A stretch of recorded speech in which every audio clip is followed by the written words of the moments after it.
screen starts glowing, and the film starts rolling. You wanna be knowing what you might be in for. So give the show a listen and find out what you're missing. Put yourself in position for the easy good score.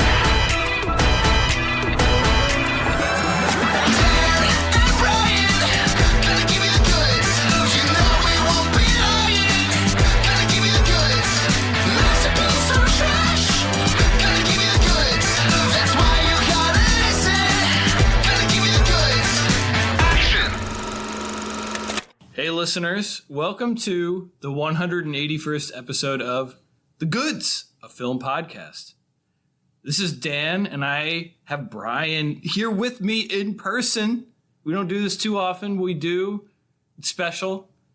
I like it when we do it. I think we did it maybe for my birthday back in June, so it's been a few months.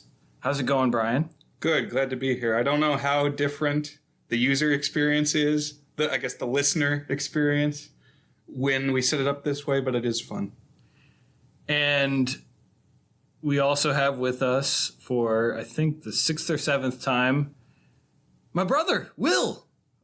How's it going, Will? Hi, everybody. Good to be back. And I'm pretty sure me and Brian were counting just before this, and I do believe it is the 7th if you include the Pop's Ghostly and what was the Gatekeeper board game. Nightmare, there you go. I was trying to think who the Guardian reminded me of, and it's the Gatekeeper. Oh, the Gatekeeper, yeah. You have been banished. The one closest to death, the old one. The one we all pity. That was me. Yeah. Go listen to the Goods VHS Game Night special. It's back. I think it was one of our Halloween episodes. Is that what it was? Yeah, from last year. Last year, 2023. Coming up on spooky season 2024. We're recording this in mid-September. It's fall here. And in between our last theme month and spooky season, we're cramming in a few guests because, we do spooky season big time, and then all of a sudden it's pretty much holiday season, and, it's hard to find time to get some friends in. For the first one of these episodes where we're going to have kind of a string of guests, we have Will to talk about the 2016 film Warcraft, which you probably know, listener listening to this right now, that it is an adaptation of a best-selling video game series. Initially a real-time strategy game series, and then a massively multiplayer online RPG called World of Warcraft, which is honestly probably much more famous than the original Warcraft at this point. But I know Will wanted us to watch this movie, but also kind of talk about Warcraft as a franchise, and then also talk about video game movies in general. So where should we get started tonight, Will? I don't know. Just, I guess, if you could give some background of your, what exposure you have to the Warcraft franchise, because I'm sure there's one of the listeners will be a WoW player at some point, because I feel like you pull 50 people and at one point, one of them was no-lifing WoW and spending 12 hours a day on it. But me personally, I never played World of Warcraft. However, Warcraft 3 and the Battle.net custom maps are a very formative part of my middle school into high school life, especially because I got into Dota, which was the most popular Warcraft 3 online map that spun off, of course, into now Dota 2, which is one of the most popular competitive games in the world. And they're actually their, I think, 14th, TI 14, the international 14th, the big world championship tournament just wrapped up.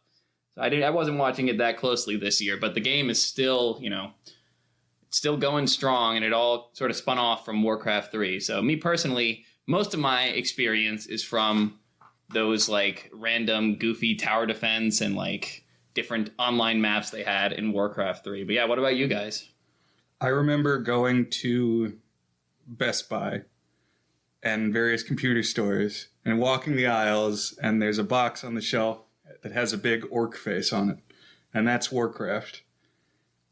then I didn't really know any more about it until there was StarCraft. I knew some people who were very into StarCraft. I assumed Warcraft was, StarCraft's the sci-fi one, Warcraft is the fantasy one, but I assumed they got some gameplay similarities.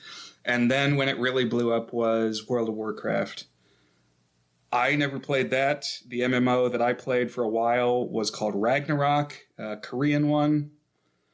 But World of Warcraft inspired the web show The Guild, which I did get very into. In that show, it's all about these characters who are part of a guild in an MMO that's heavily implied to be WoW, although they only ever call it the game. But it's like how, as you said, it has taken over their lives. It's like all these, different kinds of people who you wouldn't necessarily expect to be big gamers, but they've become obsessed with World of Warcraft. That's the Felicia Day show. Is that her name? Felicia Day? Yep. There's this video that I have saved of her and Jonathan Colton performing the Portal song, Still Alive. And I was like, this is the most 2008 thing possible. It's Portal, it's Jonathan Colton, and it's Felicia Day. But it's maybe I'll drop that one in the multimedia section of our Discord, which you can find on thegoodsfilmpodcast.com. And I'll drop the Guild episode that my friend Ben appears in, and I provided his wardrobe. Nice. So Will used the word formative to describe his relationship with Warcraft, and I would say that's true of me as well, but I'm about 7 years older than Will. Is that right? Yeah. So for me, Warcraft 2 was like one of the first big games in my life when I was, again, maybe middle school, maybe late elementary school. So Warcraft 1, we should look up the years, but I think Warcraft 2 came out in like around 1995. Let me look that up now. For Warcraft 2. So I was right. Warcraft 2 came out in 1995. And again, this was one of the first games I played. I had never played a real-time strategy game before this. So there were real-time strategy games before Warcraft, like Red Alert. What's the famous Red Alert one? It's like Command and Conquer Red Alert. Command and Conquer Red Alert. And there's also Dune 2, I think, was one of the big early real-time strategy games. So can you explain real-time strategy a bit? Is that where you're controlling like armies on a field as the battle is going on? So there's two pieces to it. It's real-time and strategy. So up until like the early 90s, it was basically impossible to do a real-time strategy game, because that means like if it's multiplayer, it's like two different players, or if it's against the computer doing things. And like, so you might be building troops and sending troops out, and they're sending troops out, but it's not like taking turns and you tell them what to do. Like, it's happening in motion. You send a dude out, the dude is punching the other guy's punching him back or swinging a sword, and it's all happening as if like the battle is happening real time. It's happening like as you're watching it, basically. And again, they existed before Warcraft, but I think Warcraft was like a new leap for real-time strategy games. I don't know if it was Blizzard's first game. It was, if not their first, their breakout game. And that being Warcraft 1. And then Warcraft 2, now we were on the Windows 95. The user interfaces had got a lot better. The graphics had come a long way in 3 years. Sound had come a long way in 3 years since Warcraft 1, or I think it was 3 years. Let me look. No, it was only 1 year. Wow. No, that can't be right. 1994, apparently. Really? Well, I guess it came a really long way in 1 year. Warcraft Orcs and Humans is not the first real-time strategy game to have offered multiplayer gameplay, but it persuaded a wider audience that multiplayer capabilities were essential for future real-time strategy games. Yeah, I guess it came out in 1994. And then click on the Warcraft 2 one. 1995. That's wow. That's insane to me. That was a big leap in 1 year then, because if you ever watched Warcraft 2 gameplay relative to Warcraft 1, it's better in every way. Yeah, Warcraft 2, again, it was a big game for me personally. I was just starting to get into computer games in the mid to late 90s, because that's, I was 7 when Warcraft 2 came out. And then I discovered it a couple years later. And it was mind blowing because it was this whole battlefield and you controlled this whole civilization, and there was like so many different kinds of units you could build, and like there was magic you could do, and you could upgrade things, and it was just so engaging and fascinating. It was my first real addiction. Like before then, I had played games like Jazz Jackrabbit, like just kind of DOS platformers and stuff. So Warcraft 2 was a real leap. Yes, StarCraft, I played some of 2. I never really played multiplayer, though. I did the one-player campaigns and the custom maps and like single-player versions of custom maps and stuff, but only for Warcraft 2. Warcraft 3 came out after StarCraft, I think. Yeah, right? I think the order, was Warcraft, Warcraft 2, StarCraft, which my favorite fun fact about StarCraft is it had an N64 port, so you could play the heavily micro-intensive StarCraft on the Nintendo 64. And then after that, Warcraft 3, and then World of Warcraft, and then eventually StarCraft 2 came out. So there's no Warcraft 4, right? No. There's about 15 World of Warcraft expansion packs. Probably not that many. Probably like 7 or 8. What are they? I don't know if they call them expansion packs for MMOs, but either way, there's never been a Warcraft 4. StarCraft 2 had 3 different versions. Wings of Liberty, Heart of the Swarm, and I don't remember what the name of the Protoss one is. But World of Warcraft actually, in the last few years, relaunched World of Warcraft Classic, which is just basically redoing, they might have tweaked the balance slightly, but redoing the original release cycle of World of Warcraft, where I guess people in their late 20s, early 30s who want to relive that experience of losing their childhood to, after losing their childhood to World of Warcraft, now they want to lose their adulthood to it. Yeah, I think I've heard of like people running vanilla servers that have all the old settings. Yeah, and so Blizzard kind of frowned upon that because I think it really took off during COVID, maybe. But then this whole like nostalgia vanilla World of Warcraft thing, and then Blizzard was like, "Oh, people want this, so let's do this and make a lot of money off of it." I guess that's the idea. So again, I played a lot of Warcraft 2, and so in Warcraft 2, one thing that was mind-blowing to me is like you weren't just the good guys. You could be the good guys or you could be the bad guys. The bad guys being the orcs, the good guys being the humans, which is like a very reductivist version of, I guess, Lord of the Rings lore. Yeah, I want to say Warcraft is most inspired by Warhammer. Lord of the Rings is pretty high-minded in a lot of its, brushstrokes and how it paints these races in a very sort of, it might be, clear cut, but there's a lot of like eloquence about that. Whereas Warhammer is a lot more schlocky. Like famously, the expression grimdark, where everything is over the top, comes from Warhammer 40K, which is their sci-fi thing. So I think Warcraft is probably most inspired by Warhammer, and then I think StarCraft is most inspired by Warhammer 40K. But I was going to name drop Warhammer, and I wasn't sure if there was any connection, but I remember when I was a little kid, I would go to the mall and I'd walk around the Games Workshop store, which was a hobby store, and they had all the battle miniatures like Warcraft and all the glass cabinets where people had the figures painted. And I always thought it was really cool. But then I learned how much everything cost, and also that you have to do all the painting yourself. And also, like, the way that you actually play was not of interest to me.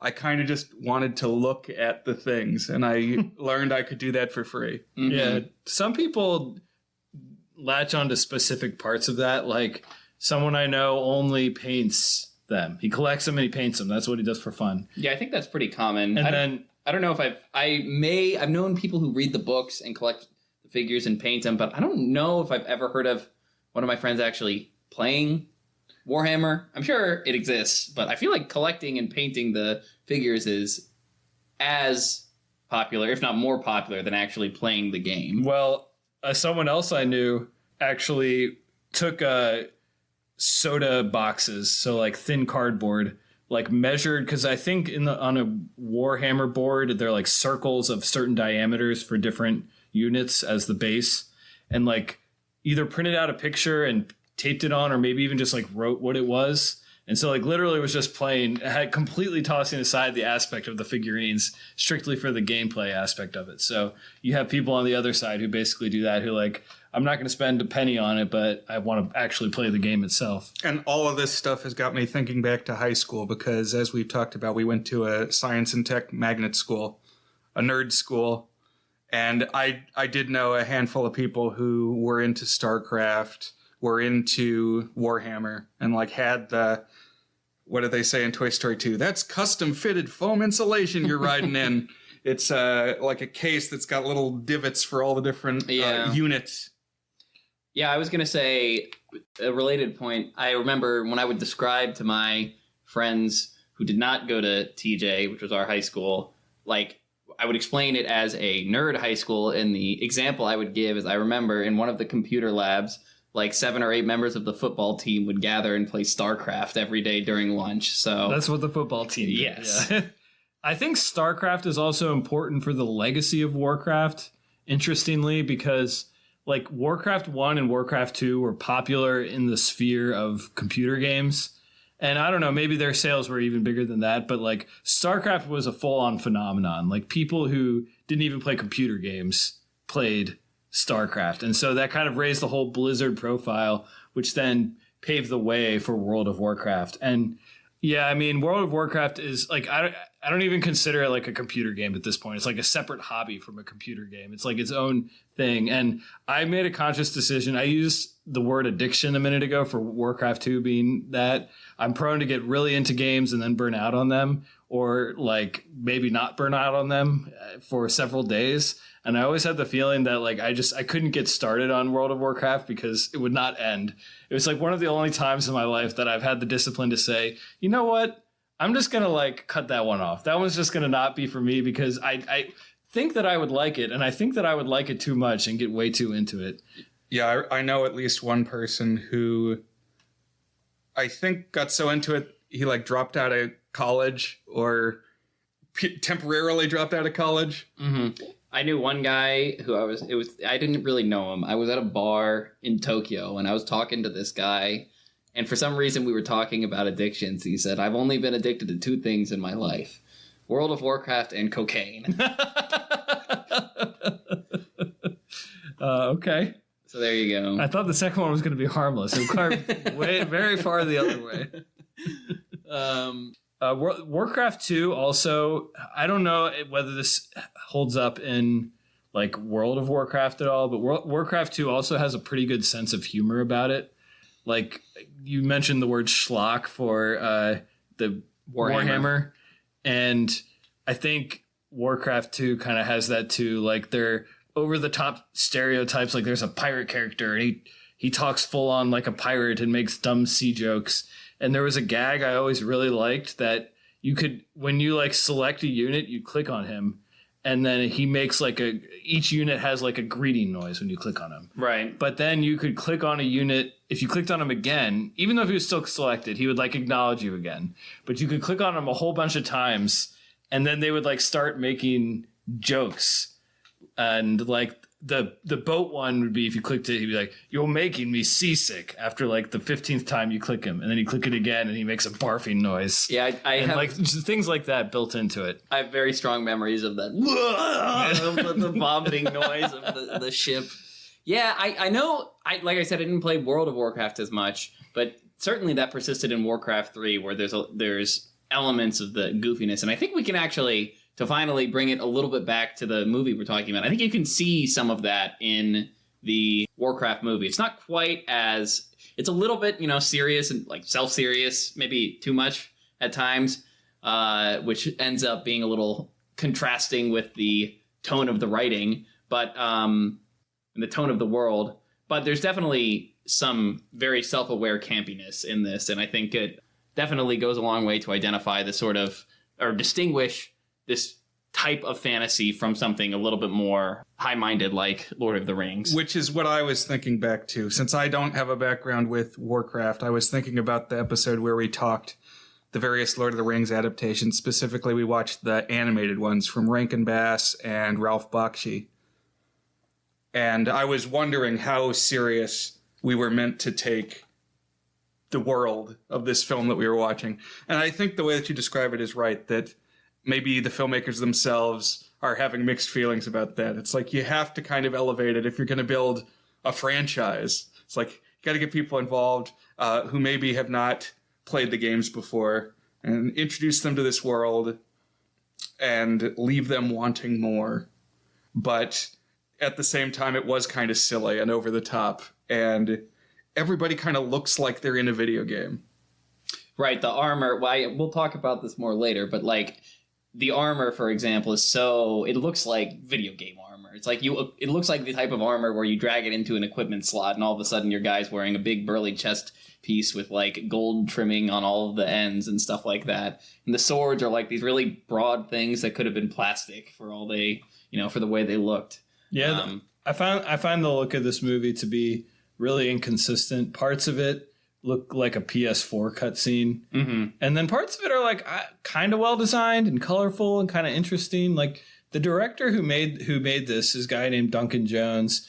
I didn't look up whether he wrote it. I didn't look up the story of the production at all, but I mean he's a good director. I've seen another movie by him, and I know he's well regarded for another one after that, which is Moon. The one I've seen is Source Code, which I watched during my massive time loop movie binge in February of 2021. That's like a pseudo time loop movie. I mean, it is, but it's like a repeated 6-minute thing. And then they kind of jump out of it and they go and then repeat the 6 minutes again. So it's kind of like different from Groundhog Day rules, but still has kind of the time loop concept to it. And I saw Moon, which was interesting. Yeah. In that one, it's like a guy is investigating a mystery and he realizes he's a clone. Don't spoil it.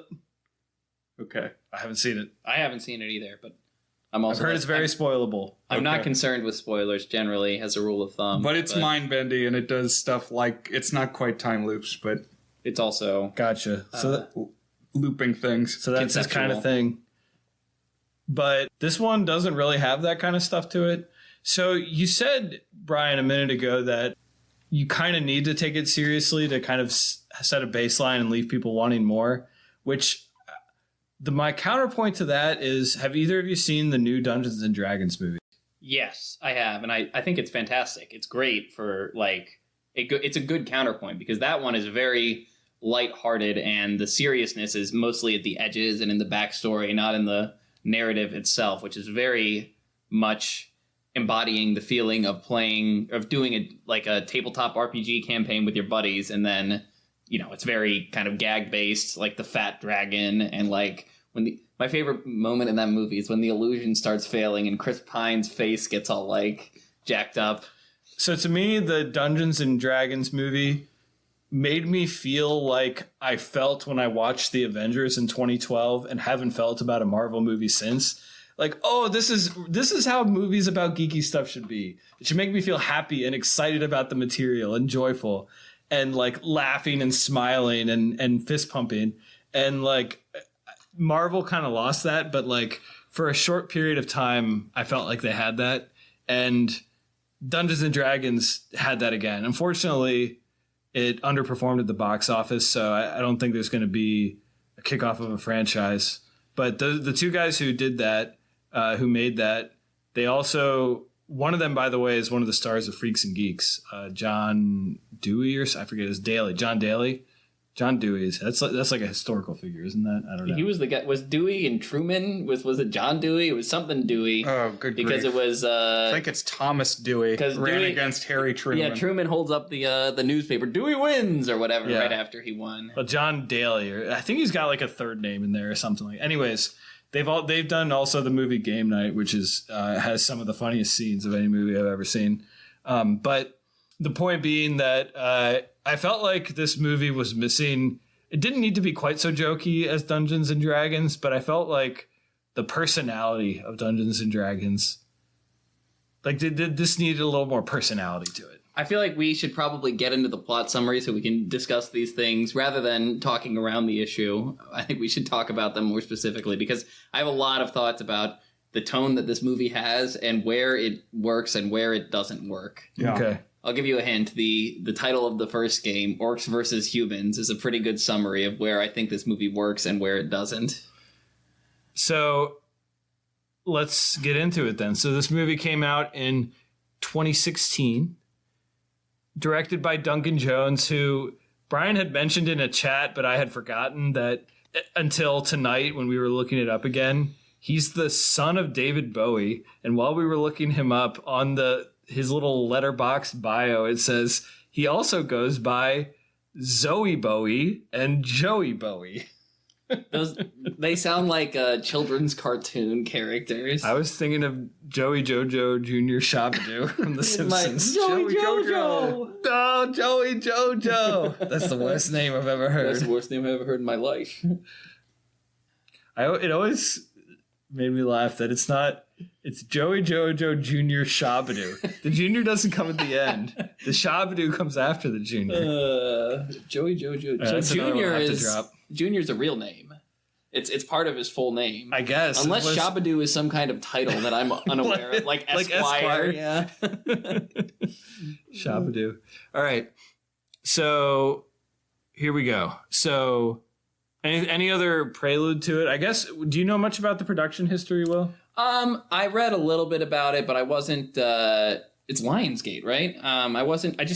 I briefly skimmed the Wikipedia article, but I was more concerned when I was reading about the production and stuff like that. I ended up being more concerned with like the film as an adaptation. So how it compares to the source material and the writing decisions rather than the actual production itself. It sounded like it was in the works for a while.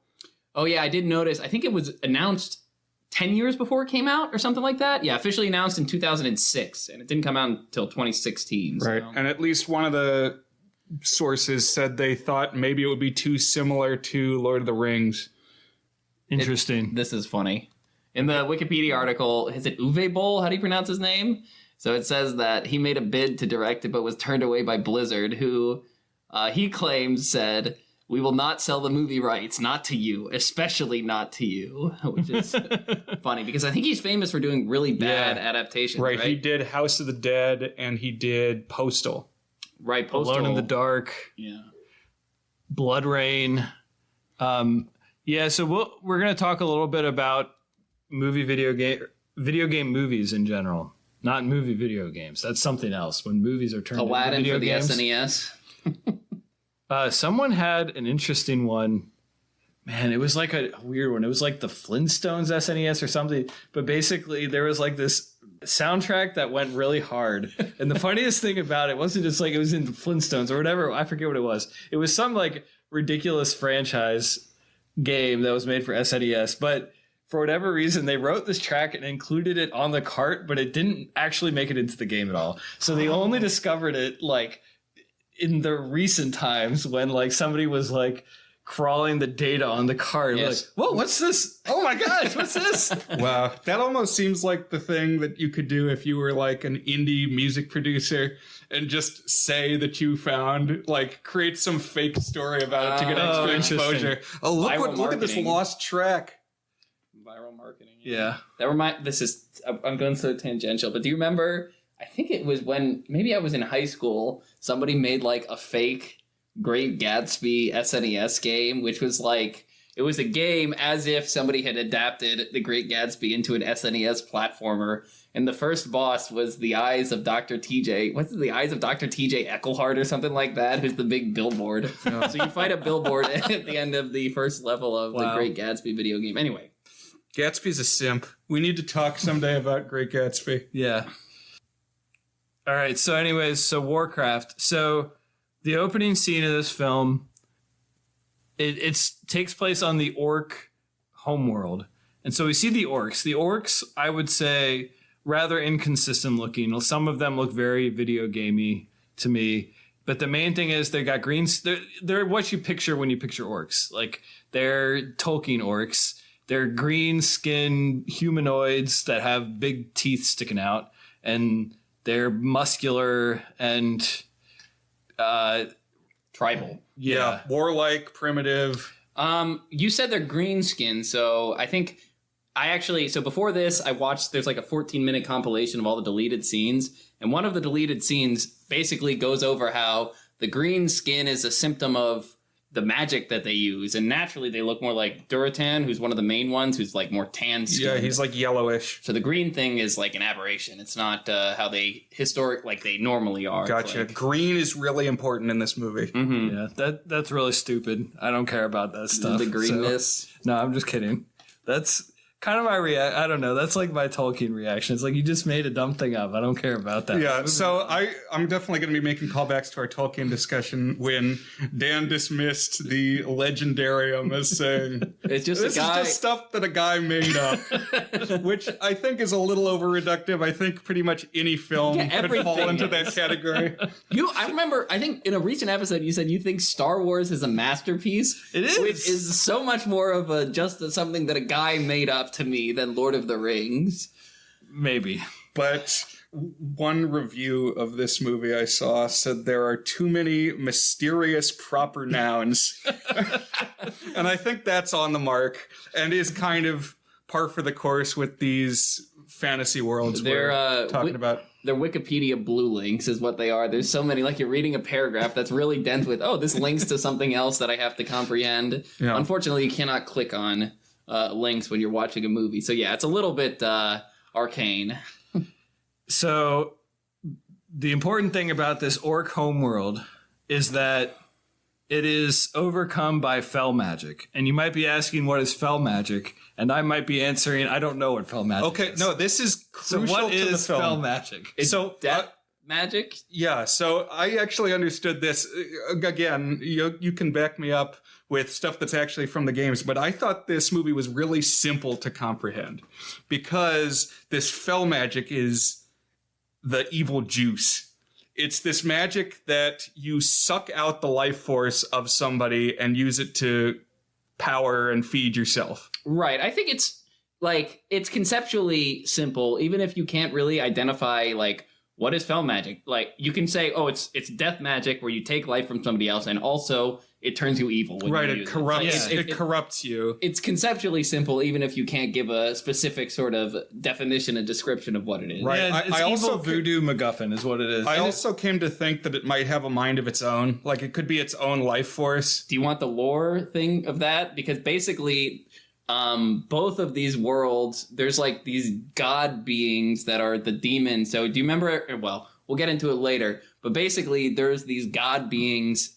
I don't know if they're all the Burning Crusade, which is they're like the evil god army that comes in. But more or less, they are influencing these events. And so all this stuff with Gul'dan and Medivh and everything like that is being influenced by these god beings who are not really talked about in this movie. And I don't think they come up at least until Warcraft 3 and not really until World of Warcraft, like way down the line. Yeah, but it's kind of like a drug.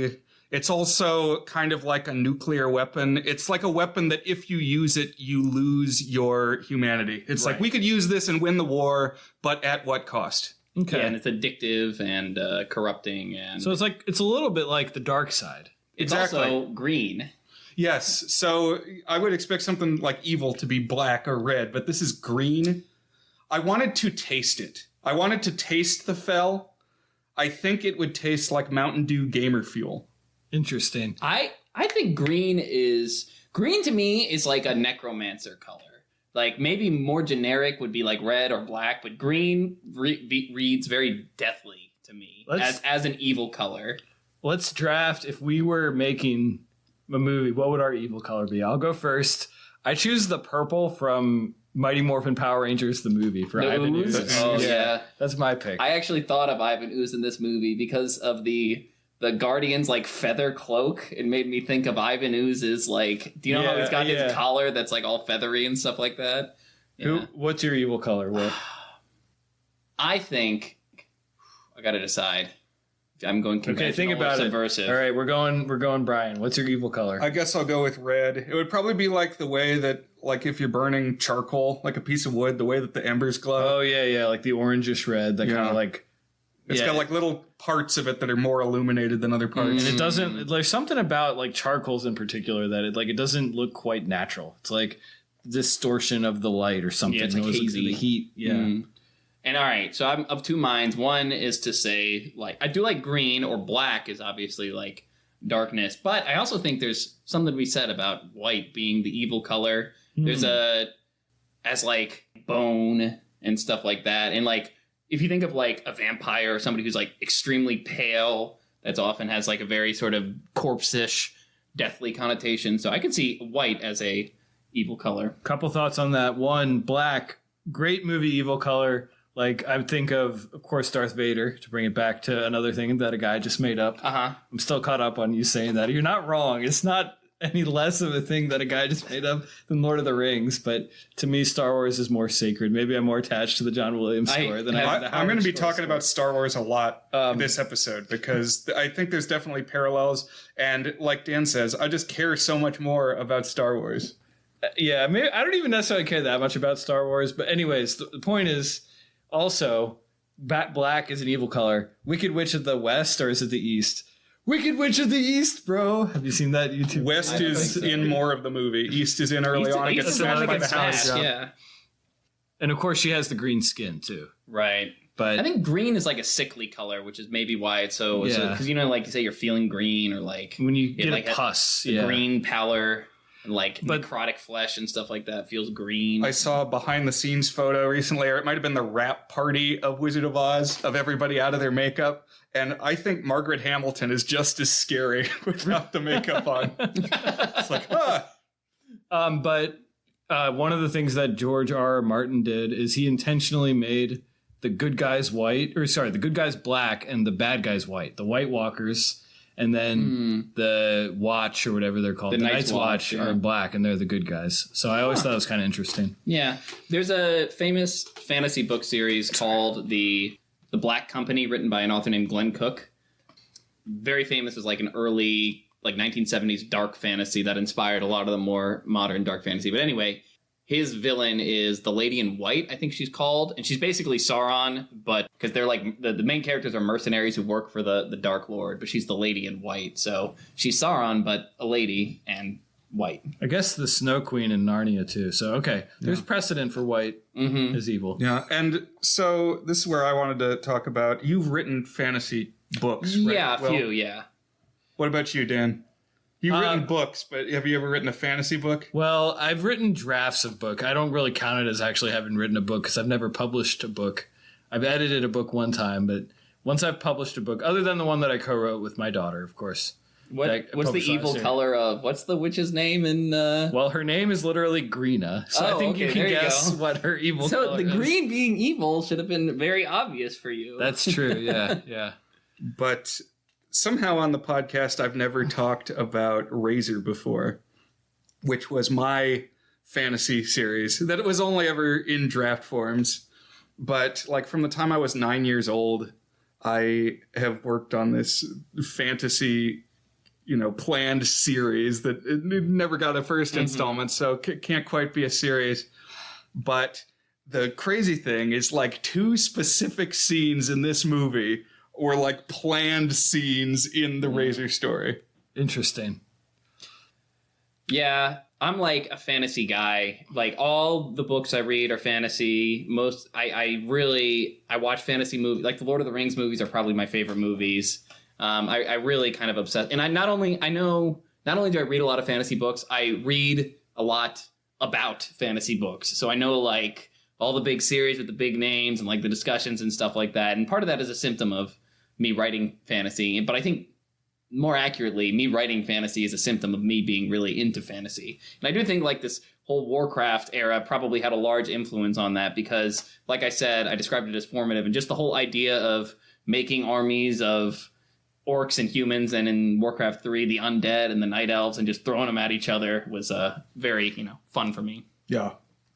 And like a lot of stuff in this movie, I could like imagine how Dan was going to react to it. And I was feeling some of that too. Cause like, I don't know, we're dropped into this world of Stormwind and Doomhammer. And it's like, this is kind of goofy. This is maybe kind of stupid. But the whole time I was still remembering, it's like, I kind of like fantasy. Like I can see the appeal of kind of the isekai magic of this whole thing. Like I could imagine being in a world like this. Yeah, getting teleported. What would you be in a fantasy world, Brian? A dwarf.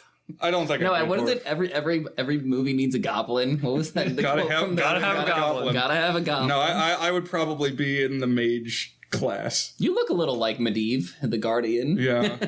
I always like playing as mages because I always like the quadratic growth where you kind of have to grind a little and then you feel like an all-powerful god later in the quest.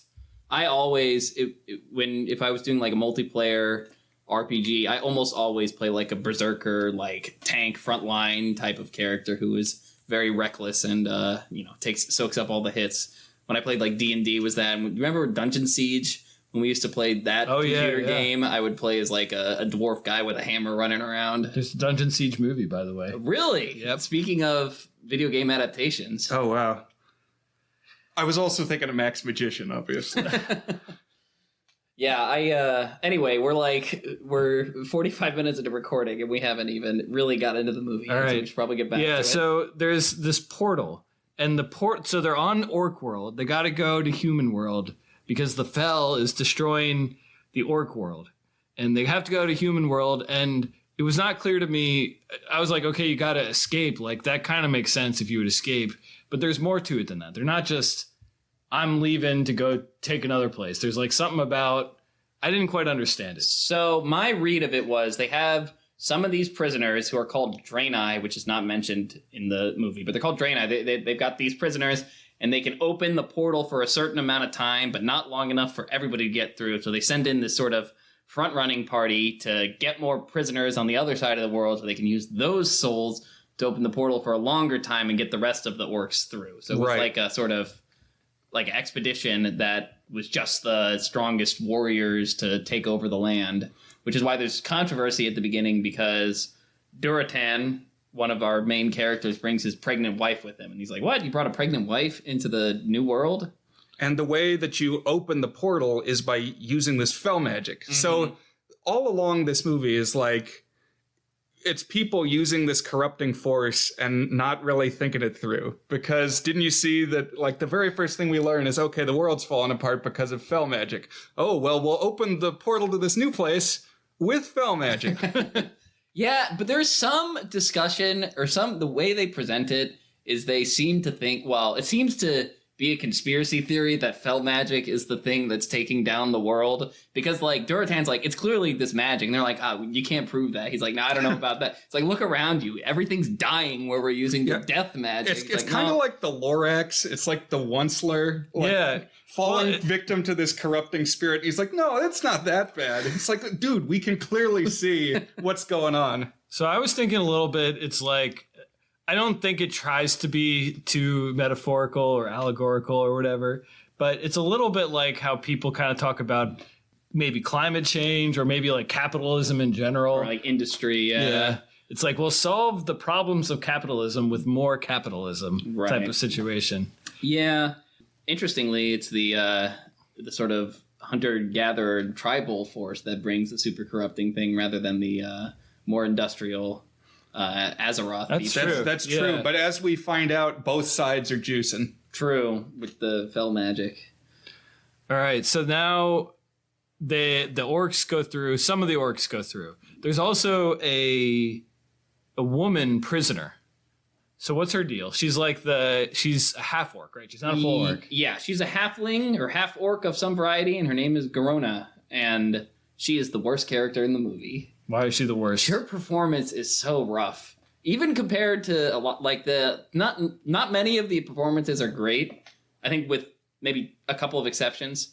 But Garona was a scene ruiner for me. Basically, I felt bad for the actress because I think, do you know how she had those little teeth sticking out? I think they were really messing with her delivery. But like, I thought she was my least favorite character in the movie. I thought it was interesting that at the start of this, of course, the one thing that I know about Warcraft is it's got orcs in it.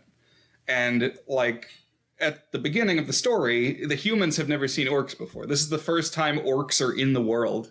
And so the people are like, what's an orc? It's like in those Walking Dead or whenever in a zombie story. It's this is the first time zombies have come around. And somehow in this world, there has never been a zombie movie before. It's like, what do we call these things? Yeah, it's a little kind of silly because obviously we all know what orcs are. So yeah, I definitely get that feeling.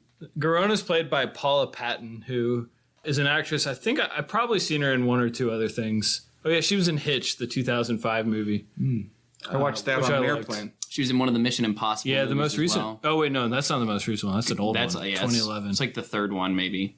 But speaking of casting in this movie, we haven't gotten to him yet. But Go dude, ahead. Lothar, who's like the main human hero, who's like this grizzled warrior guy. Apparently, Paul Dano was considered to play No. Lothar. That And would the guy who bump it up ended a up rating playing if him you got is... Paul Dano playing one of the Warcraft heroes. He is the guy who plays it is like the Viking guy, right? Isn't he the? Oh no, this is the king. This is not Lothar. Who's Lothar? It's the top one, Travis Fimmel. He's the guy who played Ragnar in the Vikings. The Vikings man. theory. That was going to be Paul Dano? That was Oh apparently my. going to be Paul Dano. Yeah. Michael Cera dream casting. Lothar, my dream cast No, Lothar. I want Michael Cera as Gul'dan, the warlock guy. Oh yeah.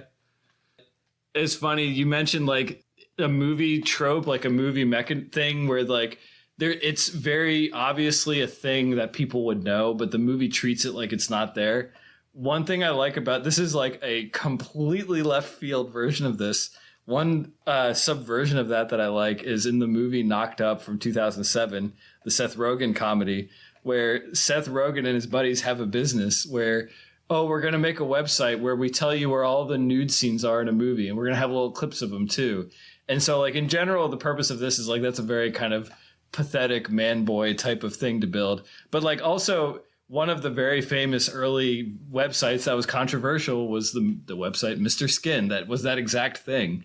And so it's like, oh, their thing is they're making what we understand to be Mr. Skin, but they never mentioned that. And then like 2/3 of the way through the movie, someone was like, oh, you're just describing Mr. Skin when he describes his business. And they're like, what? And they go to the website and it's like the real Mr. Skin. They're like, oh man, this thing already exists. This thing we've been working on is ruined. And I always thought that was such a funny subversion of that Yeah, it's idea. funny. So Reminds me of the Simpsons scene where he starts Billy and the Clonosaurus. Oh, yeah. Where Skinner's like, I'm going to make a movie about dinosaurs being brought back to life on an island, but the dinosaurs get out and start eating people. And I'm Oh, gonna you have call to it- be kidding, sir. It was on- Billy and the Clonosaurus. The New York Times bestsellers list for 6 months. all right, back to Warcraft. Warcraft. We haven't made it very far. Yeah, sorry. It invites tangents. Paul Dano related tangents. All right, so now now we meet some of the human characters. Or what are some of the important things that happen when they go through? So doesn't the baby get born? Yeah, so basically it's kind of implied. I don't know if he gets hit because they're going through the Fel portal, if the baby gets hit by the Fel magic, but Duratan's pregnant wife, who's named like Karaka or something, Draka, gives birth right after they go through the portal, and her baby's like dead on arrival, but or stillborn would be but Gul'dan uses the Fel to revive the baby. There's a convenient deer nearby who's apparently not intimidated by the thousands of orcs coming out of the ground. And to be fair, we have a lot of deer in our neighborhood, and they are like not especially scared of human things and things they should be scared of. For Very example, true. cars. Did Yeah. you just send me a meme about that, Brian? I did. Yeah. And so Duratan is a noble orc. Yeah. That's kind of the secret sauce of this, I thought. And it's like the one thing that I knew about the story because I remembered the trailer. And so this orc is a nice guy. He like has humane impulses and is diplomatic and like relatable. And he's a family man. he's the best character in the movie, and he also, I think, is the best performance. He's got a really good like most of his delivery is good, and I think I like his scenes with his wife and then his buddy. What's it, Orgram Doomhammer or something like that? He was great. I thought he was by far my favorite part. I thought the orcs in general did a pretty good job. Like Gul'dan was pretty good. Doomhammer was pretty good, with the exception of Garona, but she spent most of her time with the humans anyway. So Duratan, is that who you're talking about? Yeah. Played by Toby Kebbell. Kebbell? I don't know this guy. Definitely would have been better if he'd been played by Paul Dano. But I want a Warcraft remake where every character is played by Paul Dano. With all the CGI, I think you could have done it. It's like the Tom Hanks experience in which one? What's Polar that called? Express. Polar Express, yeah. All right. So now... Oh, one thing about the reviving the stillborn baby with the fell magic by sucking the deer, it had me thinking about like ATP and the way the world works. It's like the way that we have energy and live is we get it from the things that we eat. So it's like we always drain our life force from other living things. So you're telling me that Warcraft 2016 is a veganism metaphor? Kind of, because I mean, I guess like even vegans, they're getting their fell magic, but it's from plants. Theirs is literally green, from the leaves. Yeah, so I guess it's the moral is it's unethical to take your life force from higher beings, from animals, and especially from people. I don't know if that's the message, but you could write a vegan treatise based off of Warcraft, I think. Because it's like, is it so bad if you drain a deer to save a baby? I don't think so. Yeah, do they ever drain vegetation? Is that something that happens? I know it kills the vegetation, but I don't know if we ever see them actually pull life from like the trees and the grass and stuff. Yeah, I don't think they ever go that route. Maybe it biomagnifies. Maybe there's a lot more fell. It's like mercury in a tuna. Yeah. The higher you go up the food chain, the more green magic is inside. Yeah. So is the human world called Azeroth, or is that just the kingdom? It's a New York type of thing where the world is called Azeroth, and it's either the kingdom or the continent is also called Azeroth. Interesting. So it'd be like if we lived in the world of America or the country of Earth right now, I think. I'm pretty sure. Okay. Well, that's interesting. Because, I mean, with Tolkien, it's complicated because Middle Earth, not actually the planet, it's the continent. Mm-hmm. And it's like, corresponds with Europe because it's like Mediterranean. Well, that's middle of the earth. Mm-hmm. Well, I mean, if you go back, like, the Norse, their whole thing was Midgar, which is what Earth is, which is literally, I think, Middle Earth or Middle Realm if you translate that into English. Yeah. And so then the orcs basically go on. They're doing raids now. They're going into human stuff. Right. Remember, they need to get more fuel to open the portal again to bring the rest of the horde through. So they are capturing. They're going to village and capturing humans to feed their fell magic to. And at the same time, at the center of their camp, they're building a giant gate. And what I don't think we've made clear yet is the orcs are led by this orc wizard who seems to be the only orc who uses magic. And of course, it's this fell magic.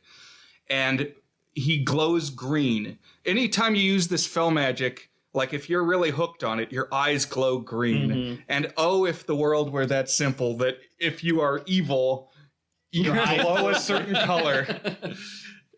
Mass Effect. Do you remember the Mass Effect games? If you went really far down the renegade path, your skin would start to have like cracks in it. Yeah, and like your eyes would glow. Yeah. There were parts of this. So this was like a long production. So I can't imagine how much of an influence it actually was. But there were parts of this that actually reminded me of Mad Max Fury Road, which didn't that come out in 2015 or did it come out later than that? I think it was 2015 because it was the year I had a movie pass the whole year.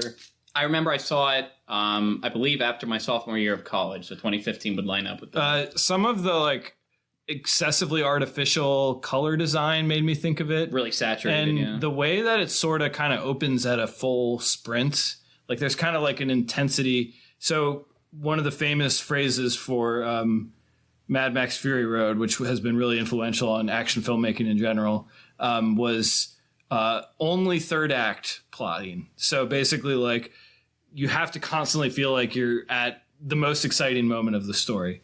And I did get a little bit of that energy at the beginning of the movie. It kind of flagged a little bit as the movie went along for me. But also, like, the way that they kind of all trust in this. I mean, it's not like a unique storytelling thing where there's a leader that they kind of trust in who's actually evil. But, like, we're kind of trusting his view of the world as it's being told to them. I was getting some vibes of that, which is a little bit like Immortan Joe or whatever the bad guy is named in Mad Max Fury Road. The kid's called, like, the new kid, the guy who spray paints his mouth. Yeah, I don't remember what they're called. So, yeah, it was a little bit of a touchstone. It's obviously nowhere near as interesting visually as that. But it's got some bright colors to it. The green, yeah. It feels like a fantasy world, I'd say, with like the coloring and the design and everything. Yeah, and Duratan and his guys are starting to think, are we the baddies? Yeah, there's the one line. He's like, I prefer. He says something about it, like, I want my prey to be carrying a weapon, not a child, or something like that. After they kidnap a mother. Well, and in general, this whole thing was really unintuitive to me. So they're trying to leave their homeworld. Yes, and the way they leave their homeworld is they go to a place where that's a different place that's safe, but they need to kidnap people and bring them back to the place they're trying to escape so that they can escape. So they got to bring the rest of the orcs through. Yeah, they got to open. They got to bring it to the portal. Yeah, the main group never goes back to the home world. It's just the first guys go through, and they're kind of making a pathway, a portal from this side, so they can bring the rest of the crew over. But like, still the mechanism of like, I want to get away from there, but the way I'm doing that is kidnapping people and bringing them, maybe not all the way back, but like back towards where their fuel is, as I think the way it's described. And yeah, I kind of get what you're saying, especially when you bring up the fact that the fellow is actually killing everything, so you're just creating this sort of, you're starting the problem over again. But I didn't really have any issues understanding at least like the broad strokes of the plot enough where it's like, okay, they're at war, they're kidnapping people to open their doom portal to bring a giant or a bigger army over to take over the world effectively. But I just thought it might have been more interesting and intuitive. It might have been like less Warcrafty, but like if the orcs were just being forced to like settle in, that's like why they had to come in. And so it was almost like inversion of your typical like imperial colonial relationship, because you have the more like native coded group going in and taking over the land of the more like imperial group. Right. Well, it's kind of like the Goths or the Huns at various times of Roman rule. That's true, yeah. That it's this barbarian group that's pushing in, and how does the settled society react to that? Yeah, almost like they're kind of refugees in a way. They're fleeing a dying world. Not peacefully necessarily, but nonetheless, they don't really have anywhere else to go. It's kind of interesting, complicated geopolitical topics that are made silly by the fact that using evil turns you green. Like, I mean, think about politics today. It's like, just imagine if somebody was like secretly corrupt, but the way that happened was their eyes glowed. Or they put on a solid red hat or something like that. Or they spray tan their skin oranges. Okay, I'll stop now.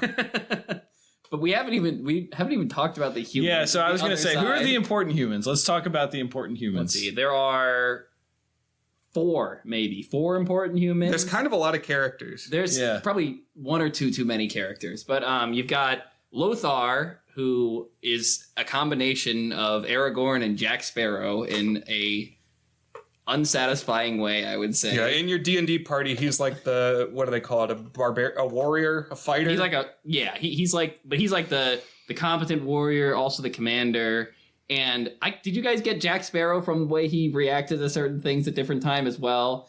To me, it felt like the guy was like, couldn't decide if he wanted to be like a grizzled warrior or like a kind of off the walls. I can see that. Weird. Yeah. And I don't think it. I think it was just main character energy. Yeah, I don't think it worked though. Yeah, I think it would have worked better if he was just like a straight up like kind of warrior. I don't know. He was going weird with it because he already had like the quirkiness with the second main character, who's this guy named Khadgar, who's like an apprentice wizard. He's the wizard kid, and I really liked the note that you jotted down. Will, can you read that again? I said Khadgar is too old to look young, which I think I meant to say act young, but I think that description is perfect because he's got this like patchy gamer beard, but he's like acting like Harry Potter, like he's fresh out of wizard school, and it's like, dude, you're like 25. Yeah.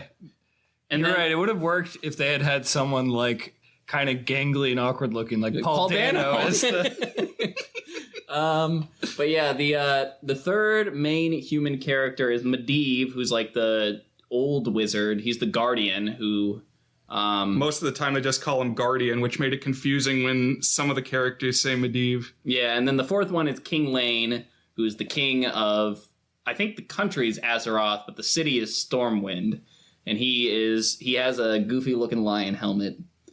I think those are. There's also the king's wife, who's Lothar's sister, and Lothar's son, whose names elude me. Callum, I think, is the son, and I don't remember the name of the. It was like It wasn't Tiana. It was like something like that. Tatiana, Triana, something like that. Oh, there's also a character named Morose, who was the old guy who lived at the tower with the Guardian.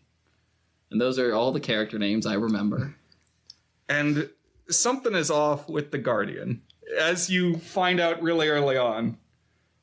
Yeah, they kind of, it's the way it's introduced, you're supposed to like, oh, is his power fading or something like that. But then it gets, as it goes on, it becomes clearer and clearer that he's like corrupted in some way. And right, because he's telling them like that he's the wizard authority.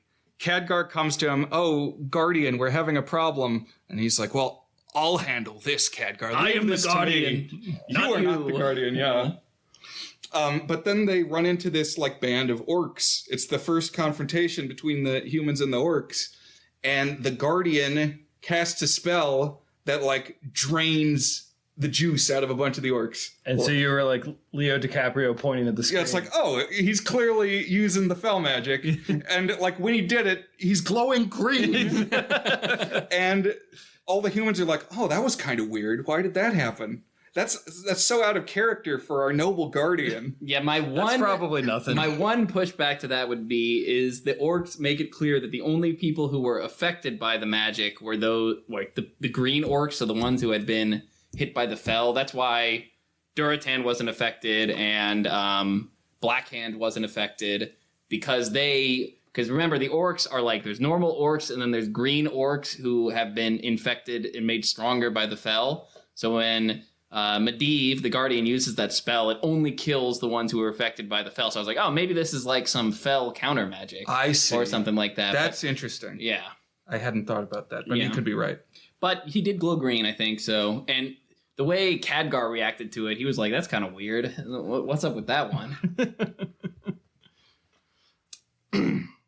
And so then, as part of this first battle, one of the outcomes is that the humans somehow end up with the half-orc lady. Garona, yeah. She gets taken prisoner. Her and like some old orc guy. Right. And this here introduces one of my favorite things they did in the movie, which is the way they switch languages, I thought was pretty cool. Where like they would basically kind of seamlessly transition, but it was always obvious if they were speaking Orcish or human English, I don't know. Mm-hmm. And I thought it was pretty cool the way they did it. They did it a couple times throughout the movie when the orcs and humans were interacting with each other. Yeah. This is on Netflix, by the way. I think it's... Oh, it is. It's in a case where it's like, watch by the end of the month. So if you're listening to this, watch it while you got the chance. There's no way this episode By the time this episode gets out, it's probably off Netflix. I'm a little behind on the editing, but that's all right. All right, so then when they have the orc prisoners, the humans like make a negotiation with them. It's particularly Garona.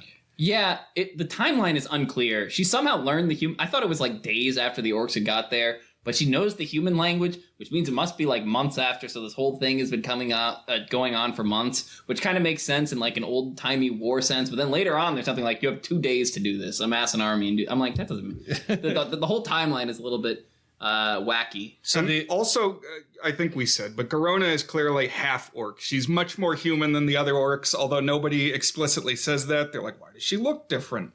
What's going on? Well, she's still got like the weird colored skin, but she's got much smaller tusky things. And she also, because we see, what's her name? The orc wife, who's full orc. Who has more orcish she's got the features. brow, she's got, Whereas Garona broad has much shoulders. more human. She basically has a human face with green skin and little tusks. Yeah. So I don't know if it hadn't been pointed out to me. To me, it just seemed like this is the pretty one of that race that we're supposed to recognize that she's the pretty one. I think it was. Obviously, I watched the movie 2 times, so I have a little bit more context. But my read was. It's like obvious she's not full orc, especially because we have the 2. I think you see background female orcs as well, and they look more like what's her name, the Duratan's wife, right? And there's even discussion later on where they hesitate to call her an orc, and then when she is successful in a battle, they're like, "Welcome home, orc." Right. Right. But she's definitely supposed to be pretty. She's very hot, and it's on display, like, fully. And to be clear, like, they make it... in the first scene, you see her, like, otherized by the orc. So it's never unclear. Yeah, she's also wearing, like, a slave collar. And she's a slave. She's not, like, a normal orc. I thought it was funny that, like, as soon as she gets to the human world, she's flirting with Lothar. I think it would... I don't think she would... Well, my read of it was she wasn't really trying to flirt. She's like, what are you looking at? Like, she was like... They were reading the social interaction differently. Although ultimately, they do have an intimate moment later. And but to me, it was like... Because he's in the room with the queen, who I guess is his sister, even though she's like... They look completely different. They're not the same race. Yeah, so she's like... She's black or partially half black or yeah. something like that, and Lothar is not. He's white, so he plays a Viking on a television show later on. So, but anyway, it's them two in the room, the queen and Lothar, and Garona comes in and she's talking to Lothar, and she's like, "Oh, this is your girlfriend? Your mate? This is your mate?" It's like, no, this is my sister, or he's my brother, or something like that. Speaking of Star Wars, oh yeah, well Okay, well, I'm going to put a pin in the Star Wars thing, because I have a couple more thoughts on that. All right. And so the way that now Garona, the half-orc lady, she's going to spy, and, like, she figures out that... What exactly does she figure out? I can't remember. She's not really a spy. She's just, like, an informant. She just, like, tells them what's going on, and then leads them to the camp, but... They get spotted by Duratan, who's like, hey, let's have a chat, because I'm a traitor for the Horde, and I need your help to... Me and my not green orcs are going to do not green orc things. So she wasn't going to get more information. She had already conveyed the information and was with them, and they were going out to stop all the orchishness. Basically, like, scout out figure out what the heck's actually going on. Yeah, gotcha. It's like this small handful of orcs is determining that working with the humans is actually going to serve them better than this growing faction of the drug addict fell orcs. Gotcha. So what are the orcs doing? I can't remember. What are the orcs doing at this point? So basically, they're kidnapping people, and they're building their big... What's the gate in Italy or whatever? The one that's like, you know what I'm talking about? Arc de Triomphe. Yeah, they're building that. Yeah, but it's a dark portal. So, but this is a different portal from the first It's very one? rectangular. Yeah, so the original dark portal is on their original planet. So they go through that one, and then they end up in Azeroth. And so they need to build a new one to open the way for the other people to come in. So it's not just charging the old one. They're building a new one. Yes. I see. Out of rocks or something. It's the Death Star 2. Yes. Something like that. It's like their boat crashed, and so they got to build a bigger boat to bring the other people over or something like that. I don't know. Yeah, so the orcs are building this portal. It's like a rope bridge versus a highway. Yeah, I don't know if it becomes a two-way portal. I guess maybe that's the whole thing, because it seemed like it was kind of one way for the first one, and then now they're kind of making a more permanent installation. Maybe that's what it is. But either way, they're building this portal, and they're going to open it again and bring on a whole planet's worth of orcs rather than just their raiding party. So the humans want to stop it. And I didn't really understand what the council was mad at. It's like, clearly they're trying to fight the orcs. They're like, but you're not doing it good enough. There's this whole scene where the council of the humans get mad. I'm like, what are you mad about? I didn't really understand. So the idea is that they're trying to stop the orcs, but they're mad because they haven't stopped the orcs. No, they were specifically mad that the Guardian wasn't there. And I was like, isn't the Guardian like the planet Guardian? Is he the Guardian of Justice Kingdom? I don't know. And whenever we're back at Azeroth, there's like this blue pool of something. It's like magic? Yeah, that's the Guardian's tower. He's got this big vat of magic that I guess was keeping him not corrupted by the Fel. Mm-hmm. But then... Yeah, it's like their Fort Knox of magic. Yeah. They got like this stockpile there. It's like the National Reserve. And they like he cleanses in it a couple times or something. Yeah, when he's like drained or whatever, he like goes and takes a bath. The sense that I got watching this is like they probably drew a lot from the video game. Yeah, or at least... So I think a lot of this, the plot for this one is pulled from like novels, because the original video game is very sparse on story. It's like mini scenario setups, and then you do a couple of objectives and you win. And I think a lot of the finer details of the plot were pulled from stories, and then the novels and stuff, and then the stuff that was later revealed in World of Warcraft. So yeah, Gotcha. some of these characters end up being significant. Some of them are not as significant in the Warcraft. The feeling that I got is this room with the glowing pool is somewhere that you would run in with your guys and stand there for 30 seconds, and then the color would change to your color. But then maybe that other group runs in and like it capture starts the flag. Yeah, exactly. That's how I felt in this colorful pool room. Well, it's kind of what happens, because the big payoff on the green being evil is when that very distinct blue, like, cleansing pool turns green when we realize the Guardian is bad, and he right? grows a spike beard. Yeah, he like starts going full demon. Yeah, he morphs into the demon, which is so the demon. Remember, I was saying that there's like these external god things. That's what they look like. So Medivh, in the lore, I think he was born with like this dormant god inside, like dormant demon inside of him, and so that's why he got corrupted. But yeah, the whole big plot twist is that Medivh, the evil guy, he was actually the one who told Gul'dan, the warlock, he's like, hey, build a portal to my world and destroy it, I guess. I don't really understand the logic of it. What I got from it is like this fell stuff ultimately serves its own end, or the end of the demon gods. And like it can convince people for a while, oh, use me and it will make you powerful. But really, like it has its own end goal that supersedes and surpasses the human plane. I was actually thinking of when this revelation came out. I was thinking of all movies, Train Spotting, and the way that kind of captures that like all heroin addicts just kind of like hang out together. But like it's not really about them. It's like the heroin is the thing, and that's kind of like what Fell is it's the heroin for these guys. It's the green. Yeah. The evil green. It definitely has very much like a sort of addiction, and I think it's made clear that Medivh is trying and failing to fight the Fell, and that's why he's been acting weird and exhausted and stuff like that. Oh, and also in the middle, at some point here, they try and make a plan with Durotan to kind of have a rebellion against Gul'dan and the evil orcs. But it fails, and, well, they get caught when they're making this plan, and all the Frost Wolves get killed except for Orgrim Doomhammer and his wife and his son, and also... And the Frost Wolves are Durotan's orc clan. Right. They're not wolves. It's just like a sports team name. Yeah. And like then the New Lothar's York son. Giants aren't giants. Yeah.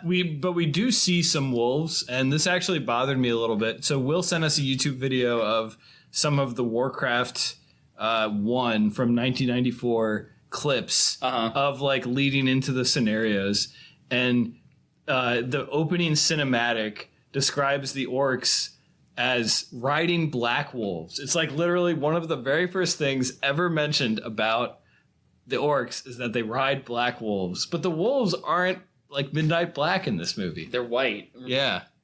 Well, I guess, I wonder if there's a different clan called the Black Wolf clan or something like that. Maybe, yeah. But also, Lothar's son gets killed, which ultimately doesn't matter, I think.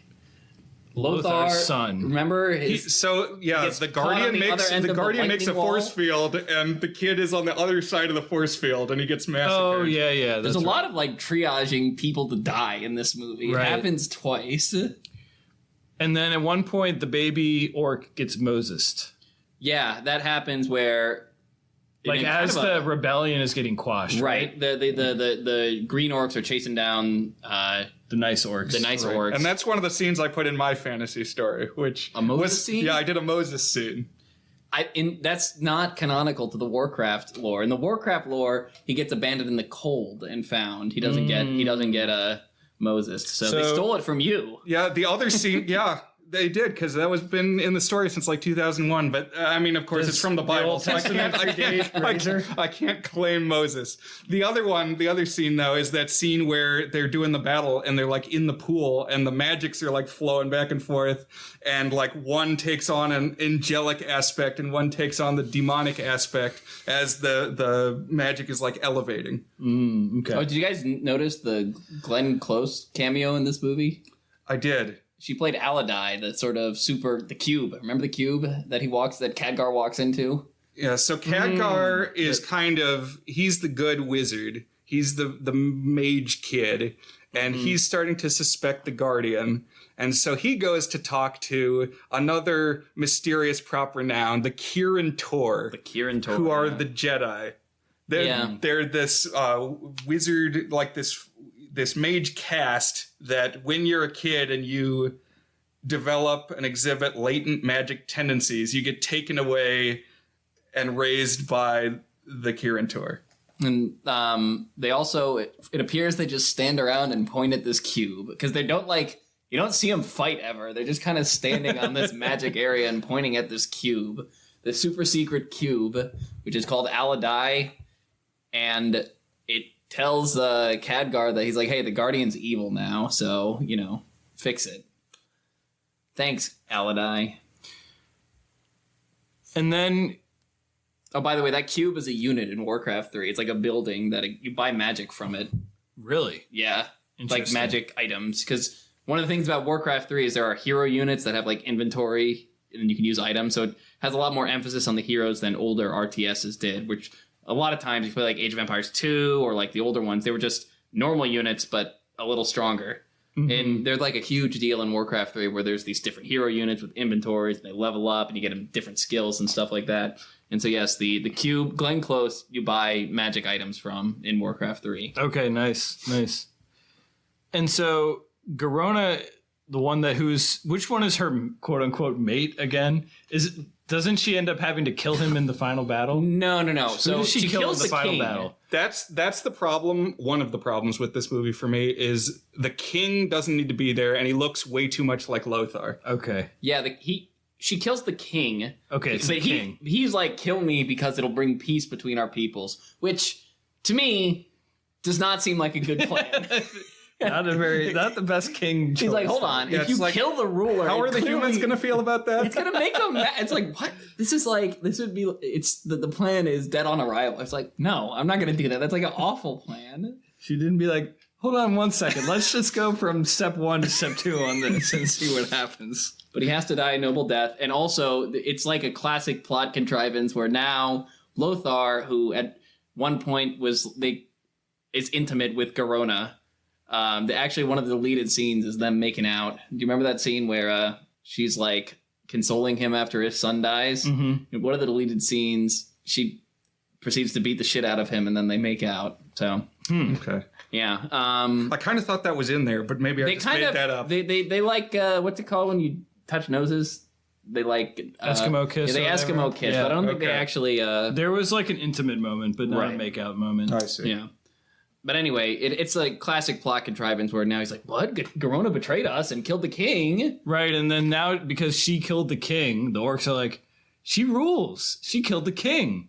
And they like let her in at the end, right? Isn't that what that is? They kind of pull her in. It does what happened. I really did not like that scene because like I already have voiced my opinion on Garona in this movie, but she has this whole monologue at Gul'dan at the end, and I was like, shut up, Garona. Well, like, the orcs are not going to listen to you anymore. I was like, he's got the green magic. They're going to listen to him. Anyway. But they do eventually, don't they turn against him, or was he still around at the end of the movie? They they don't quite turn against him. What happens is Lothar kills the war chief, Blackhand, in like the sick slide between his legs, sliced off his dick type of deal. And then they, instead of capturing and killing Lothar, they let him leave on his griffin. Right, because they respect the rules of Agni Kai.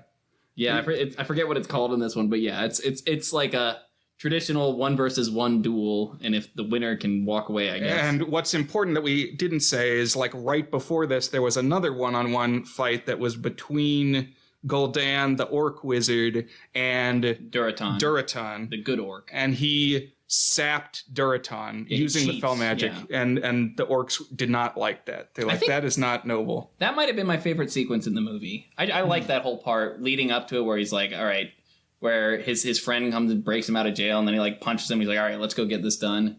And then the whole fight where he's like, I thought the fell magic was pretty creepy. Like when they were pulling the souls out, we see it a few times, and I think it's effectively like disturbing. Yeah.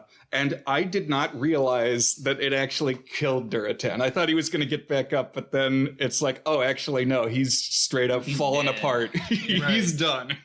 It made me think at moments of the Dementors in Harry Potter and the way they like suck the happiness and eventually like can suck the whole soul out of you or whatever. Remember there's the one dude at one point, he's just like messing with him, sucking out there's this one sequence where Gul'dan is talking to Orgrim Doomhammer and it's just like messing with this human guy, pulling a little bit of his soul at a time. Yeah, that was pretty creepy. Actually, you talked about Fury Road. That kind of has that element where they've got people that they're using as blood bags.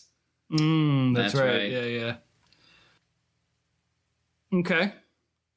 Yeah, so also one thing that has not been mentioned is Lothar is a Griffin rider, and basically the battle is over, and then he just shows up on his Griffin for some reason, and his Griffin goes apeshit, and I don't know if you remember the scene, but the Griffin is like killing 20 or 30 orcs, and then he picks up the corpse of the king and leaves. It was a very, like, kind of odd sequence of events where, like, the portal closes, and then Lothar shows up, and then the duel happens, and then Lothar leaves. Oh, yeah, we didn't say. So what happens with the portal at the end? So does it end up getting activated at all? Oh, yeah. So what happens is Medivh, when he's possessed by the Fel magic, we've got Lothar and Khadgar go to stop him, but while they're trying to stop him, he opens the portal, and so the orcs start streaming through, but then there's this golem, and they fight, and that's another scene I like, the fighting with the clay golem, because like his feet get stuck in it, and the way he beats it is with like a clay... I don't know. Anyway. But they stop him from opening the portal, and then with like the last bits of his sanity, instead of opening the portal to the orc world, he opens the portal to the human capital city, and that's how all the humans escape from the orc land. Gotcha. Well, not all of them. Some of them don't, like the king and... Yeah, I was trying to figure out the geography at that point because I was wondering how far they were from Stormwind to begin with. It's like it's very close that far. Yeah. Well, remember they were in Stormwind. They were like, we got 2 days to do this, so it couldn't have been that far to move an army out and set up for a battle in 2 days. So. Yeah, it's always hard though thinking about back before there were cars. Yeah. It's like cars really make things convenient. I think about that whenever I'm at the exit, that it's like, go this way to go to Washington, go this way to go to Richmond. It's like, if they had this during the Civil War, it'd be over in like 2 days. Yeah. You know, you could just go, okay, hop in your car, we'll go to Richmond, we'll be there in 90 minutes. Right. Yeah, I don't know if this is true, but it could be apocryphal, but I had heard that one of the reasons, I think it was Eisenhower was like, we need to make the interstates is in case there was ever a land invasion of America, makes moving armies and stuff like that easier. That's a great point. I'll bet that's right. Washington said that about canals. There you go. So like if you ever go and learn about what's the one near us? The something to know WNO? No, WNOD Trail. C&O Canal. It's the WNOD Trail is the trail. The C&O Canal is connected to a canal system that was like one of George Washington's like, we need to build canals. And like, I don't know if it was like an official federal whatever, but like got people to build canals. That was going to be a network of them. And then they realized canals are not the way of the future when they got to the industrial. Once they got trains. Trains make canals. No, I mean, legitimately trains. Well, yeah, because that was the whole transcontinental railroad. Right, yeah. And then after that was cars and the interstate system. And then next it'll be a system of giant slingshots. What are some things in the denouement of the film? So what does that mean? Yeah, I think it's just denouement. It's denouement. Okay. Yeah. What does it mean? The resolution, the way things fall into place after the climax. It's Say definitely it one more time. Denouement. Okay, there you go. It's definitely sequel. Not denouement. Yeah, denouement. Well, I kind of mixed up the real pronunciation with the bad pronunciation when I said it. I mean, none of us are French. Gavin could correct us. I'm sure he will if he listens to this episode. That's a real if, yeah. Yeah, but the sequel set up with Goel also, and he's like a really important character in Warcraft lore whose name is his like human name is Thrall. He's one of the main playable characters in Warcraft 3 and is the leader of the Horde in the early expansion packs of World of Warcraft. And that's the Moses baby. He's the Moses character, yeah. But we know he's evil. A, he got resurrected with evil magic, and B, he goes "Meh" at the screen he growls at the end of the movie. Because he's a chieftain, and they need leadership. He ultimately is like the Durotan. I think took a little bit of like Thrall's characterization, and they put it in Durotan in this movie. He's like the good orc. He's the one who like finalizes the getting rid of all the Fel stuff from the orcs and makes alliances with humans and stuff like that. He Gotcha. He makes him more like, he resolves the war and is sort of the more diplomatic, like stepping forward leader. And so, yes, there's like 5 or 6 plot elements that they want you to believe there's going to be a sequel. Yeah, like there's Garona kind of being absorbed into the Horde and also being like Lothar thinks she betrayed him. There's Lothar kind of taking the mantle of the new king. I guess he's probably not king, but I guess he's just the new leader. And there's Thrall, also known as Goel, who's the Moses baby. Khadgar is like the new wizard dude. I guess he's the new guardian. I don't know. Yeah, I don't know if is there any other big sequel bait? Those are the main things, but it's like City of Ember territory where there never was another one. Exactly, yeah. So this, I think we might have talked about it with City of Ember, but like you can't go in making a big budget movie and just assume you're going to get a sequel unless you get it. The number of times that has actually worked out are like Dune and Iron Man. Like that's pretty much it. Like I don't know of any other, like you can't dark universe yourself. Declare yourself a universe before you have a second film even greenlit. Right. 3 prawns is hardly a galaxy. 1 movie is hardly a universe. Mm-hmm. Yeah, this, I guess there were some ambitions because this is like a really big, well-known IP, but like it's also a video game movie, which, as we will talk about shortly, is like they did not have generally the best reputation at the time that this movie was made. The box office, it grossed $47.4 million in the United States, but $391.7 million in other countries. So one thing I've learned recently is you usually see like global total. So the global total on this was $439 million against a budget of $160 million. But apparently like domestic gross is like 1.5 to 2 times more valuable than international gross to production companies in the U.S. because licensing fees and stuff like that and such, distribution, apparently. Whatever. But anyways, so apparently it did gangbusters in China. Yeah, that's what you were saying, Will, when we were getting started up here. So, but I mean, to me, like almost $500 million, I guess in 2016. Like the market's been kind of shoddy since COVID and like inconsistent. There have been as many flops as there have been big hits, probably more so. But that must have been a disappointment, like as an overall total. I think it was viewed as a box office, and the reviews were bad. It's got 29% on Rotten Tomatoes as of today. One of the earliest movies I remember people telling me like the critics are wrong about this one. It's actually good. Like other video game movies that. Like the Super Mario Bros. Movie is the recent one where the audience score is like 60 points higher than the critic score. Yeah, it happens. Yeah. Yeah. I guess that's probably more common in video game movies because people are more loyal recognizable to the, IP. To the brand.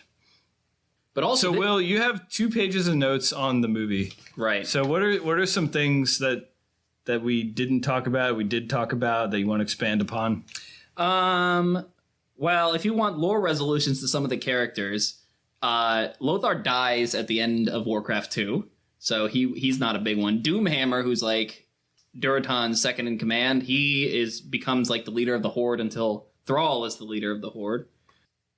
If you look at the art for Khadgar, he's like a classic Merlin, like blue pointy hat sticking up mage. Yeah, that's some of the lore stuff, but I had a lot.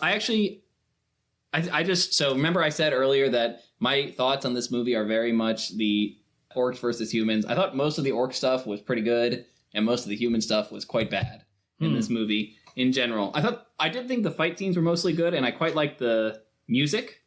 Was fun, and I have a lot of like random lines. Like at one point, the king, when Garona is about to kill the king, he says there, "You must," and then 15 seconds later, it has like flashback audio of her here. "You must." I'm like, this is the stupidest flashback audio. I said Garona and Lothar have no chemistry. Orcs riding horses looks very funny because the orcs were so much bigger than a normal human. I thought the Kieran Tor scene was really funny because the guy there has some funny line delivery. When they go to the cube and the cube opens up and Khadgar's like, "Am I supposed to go in there?" He's like, "I don't know. That's never happened before." this movie needed more stuff like that for me. Yeah. More funny stuff. Yeah. There was occasionally some goofy stuff. Yeah. It was weird because the orcs felt like tonally more serious, but also they had levity. There's like a couple of scenes of Duratan and Doomhammer like kind of bantering and stuff like that. And I thought all that stuff worked and was kind of light and believable. The music, the orcs have a little leitmotif that I thought was totally ripped from the Lord of the Rings movies, where it's like ba ba ba, and I played a ton of the Lord of the Rings pinball machine, and I remember like that exact like 3-note melody. It happens anytime you like hit the little orc target. Yeah, I think it's the theme of Mordor is that one. Oh, yeah. It's like the one in the Exactly, and very, very similar that is used for the orcs in this. Yeah, I thought the main orcs looked good as well, like the main sort of 2 or 3, but the rest of them, kind of looked like PlayStation models at different times. Mm-hmm. It didn't look terrible for like 2016, mostly CGI and mocap stuff. The look of it, I thought worked. Dan said it wasn't cohesive. I felt it was fairly cohesive, and it's interesting because it's not that it's like great CGI, but it's like you've got these people where the humans, it's like a human face, and it looks like a human has gone into a video game world. And it stayed consistent in that regard for me. And it's like humans flying around in video game cutscenes, and I thought it served its purpose. Okay. Like it was never distracting for me. One thing I was going to say is the human characters, and more specifically the writing for the human characters, did not differentiate them enough. Like there was so much of like you had 4 brunettes with beards who were doing most of the talking, and I was like, these characters need to be differentiated more. Totally agree. Yeah. They definitely ran together for me. But imagine if they were all Paul Dano. If only. Yeah. So the one that we watched right before this, we watched a movie called The Houses October Built, where it was just a bunch of generic white dudes going around to haunted houses. And I felt like in this movie, suddenly it was that same 4 generic white dudes running a fantasy kingdom. Right, but like the purpose of that is that there's ciphers making a documentary in that one. Here, they're like, oh, this guy is the grand doodad of the wizard blue water. I was like, okay, They could have been like 4 dudes who were like in the same dorm room or something like that. But then Khadgar is like supposed to be the kid, and Lothar is like this grizzled warrior. He looks like he's 6 years older than his son. It's like all this, if you look at the art for Lothar, he's like this big, giant, bald guy with a long gray beard. And so I thought some of the look of the humans and the casting did not do enough to give them personality. Maybe they're just playing a D&D campaign. Or WoW characters. Generic paladin WoW characters. But yeah. Do we want to pivot to talking about video game movies in general and then rate, or did you have anything else you felt like you needed to say? I'm trying to think. I probably came in talking about it. I don't know if I came off more positively than I actually felt. I like the orc stuff. My general thesis on it is I like the orc stuff. I did not really like the human stuff, but that'll come out in my rating. But we can talk about video game movies in general, or do you want to rate first? Let's talk about video game movies just in general, and then we don't need to do it for too long. So, because this is like a top 5, or we just like brought I think just generally some of the issues with. I was just thinking that I feel like video game adaptations are almost specifically difficult because one of the most important thing about a game is that it's interactive, right? It's you are controlling something about the game, whether it be like even in the most stripped down forms like visual novels, which are basically choose your own adventure. You make choices for them and stuff like that. That's impossible to do in a movie, barring some weird outliers like the one Black Mirror thing that they did on Netflix. That was like you could make a couple of choices in there. Actually, there was a headline just in the past couple days before we record this that apparently Francis Ford Coppola was in talks with Amazon to install some technology in theaters where there would be in these theaters there would be a scene of Adam Driver addressing the audience, and the audience is supposed to speak back, and there's a microphone for each person. And then like it would hear what people said. And then like there would be AI software that would kind of take all of it and choose what the most common questions were, or like things that were being said to Adam Driver. And then Adam Driver would have some pre-recorded responses and would do different ones based on what the audience members said. That's wild. If AI really advances and we get to the point where you can say, make me a movie starring Bill Murray and like W.C. Fields, and it's a science fiction buddy comedy, and then you hit a button, and then you're, and I want to be in the movie also. Yeah, right. It's like, you could do that. I was going to say, that sounds very much like an idea. It does not sound like something that would ever feasibly happen. Apparently, they worked on it for like a month, and then everyone on the team got fired by Amazon. They just completely closed the branch. They didn't even like reassign. Like, you guys we're gone. We're not doing this. So yeah. Anyways, yeah. So I mean, I think So I agree with what Will said there. Like, just generally, like, I haven't seen a video game movie that I've liked. Just like, there's literally zero video game movies that I would give higher than a 5 or higher, which is like my passing grade. Yeah, Damn. I don't know about video game movies, but ironically, I think we're in almost like a golden era of video game adaptations more broadly. Right. And I would say that actually is maybe not the main takeaway, because the main takeaway is I looked at the list. So Vulture put together a list of here are the 51 video game movies. They I don't know exactly what their criteria was, but they attempted to pull together all of the video game movies. And as of Borderlands, which came out this year, they're up to 51.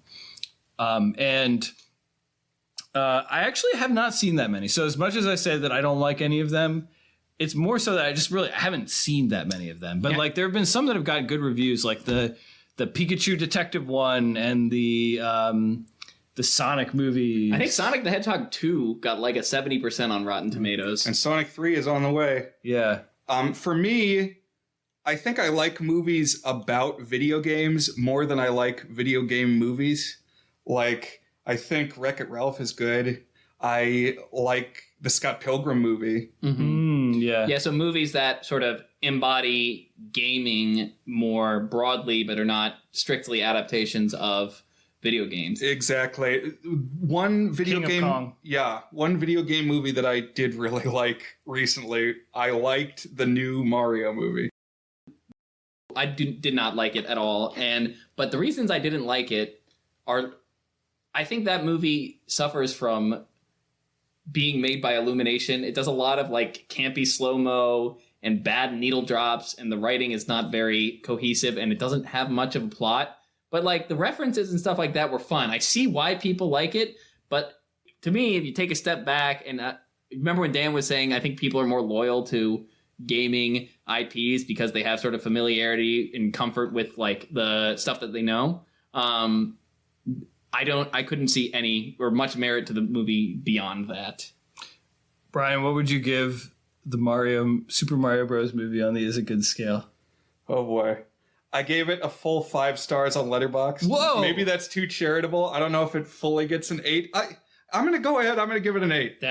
I loved the Mario movie. That's insane. What did you love most about it? So the soundtrack, I mean, you got all the score from the games, the whole franchise. It's like every game in the series, Koji Kondo put together like a whole new soundtrack for it. So you got this whole like 35 years of music to be drawn on. I thought they did a good job with that. I didn't mind the pop music stuff. I love the song Mr. Blue Sky.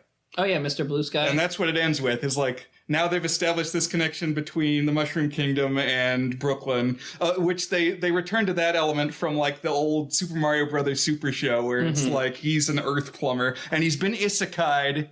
Yeah, better or worse than the Mario movie from the early 90s? Better. Wow. I think so. That's barely a Mario movie, but people have argued, they've kind of reclaimed that film as like, it did interesting things. It's got awesome practical effects. It's very weird. Yeah, I saw it once when I was a kid, and I was like, I have no idea what is going on right now. Why is Mario a weird old guy? The Goomba in that movie is like they don't look famously he's like a giant guy with like a tiny little head. Right, I remember that image. Really strange, but I liked. It didn't bother me that it's got Seth Rogen in it. I want to see more. I want to see more of the Nintendo characters in these films. Oh yeah, I've got. I was thinking about this a little bit on the drive over here. I've got thoughts about where they should go. But Dan, what would you give the Mario movie? I wrote a review of it on my website. I gave it a 4. 4. I would probably give it a low 3. I really did not. I was not a fan of it, and I'm gonna say I remember nothing from that movie besides the fact that Mario doesn't like mushrooms. That's about the only thing that I remember from what actually happened in the movie beyond like the sort of cute references. I guess what I remember is the feeling, and I felt really good. It made me happy. It was like a very sunny movie. And it took the very simple story that Mario games have and made that movie length without a bunch of padding. It's like there was cartoony action and there was a lot of music, but I thought it felt like a Mario game. Right. All right. Do you want to? Where does? I'm curious now on this Vulture list where both the Super Mario Brothers movie and Warcraft land. Let's see where Warcraft is. So Vulture, they ranked everyone. So let's see. Warcraft is number 46 out of 51, which feels harsh to me. Yeah. I didn't think it was bad, but I also haven't seen probably too many of these. Well, I've seen at least 2 or 3 of the Resident Evil movies, and I think I can safely say I enjoyed Warcraft more than I enjoyed the you don't like Evil horror movies. Yeah, but those are hardly scary. And I have the controversial opinion that I like the second Resident Evil movie, which I think most people put at like the bottom of the list of those movies. But I like that one more than the first or the other ones. I think I've seen like 3 or 4 of them. I saw one of the Resident Evils. I think it was Resident Evil Extinction. That was the third one. That's like the deserty one, right? Yeah. I'm not too caught up on how Vulture ranked it because I'm not going to it's just like a random dumb list out there to But let's see. I think it has... Five Nights at Freddy's was not very good. I am curious, though, where the 2 Marios stacked up. I bet you they're going to be high. We're scrolling down through it. I know Final Fantasy: The Spirits Within. That's kind of a video game. It's not really a video game adaptation. Let's see. There's the Resident Evils, Max Payne. Okay. Oh. Super Mario Bros. Movie at 23. Kind of smack dab in the middle. Yeah. The Angry Birds movies. I guess that's video game. 2. Silent Hill, Double Dragon. Now we're in the top 15. I actually thought here's the Dungeon Siege, 16.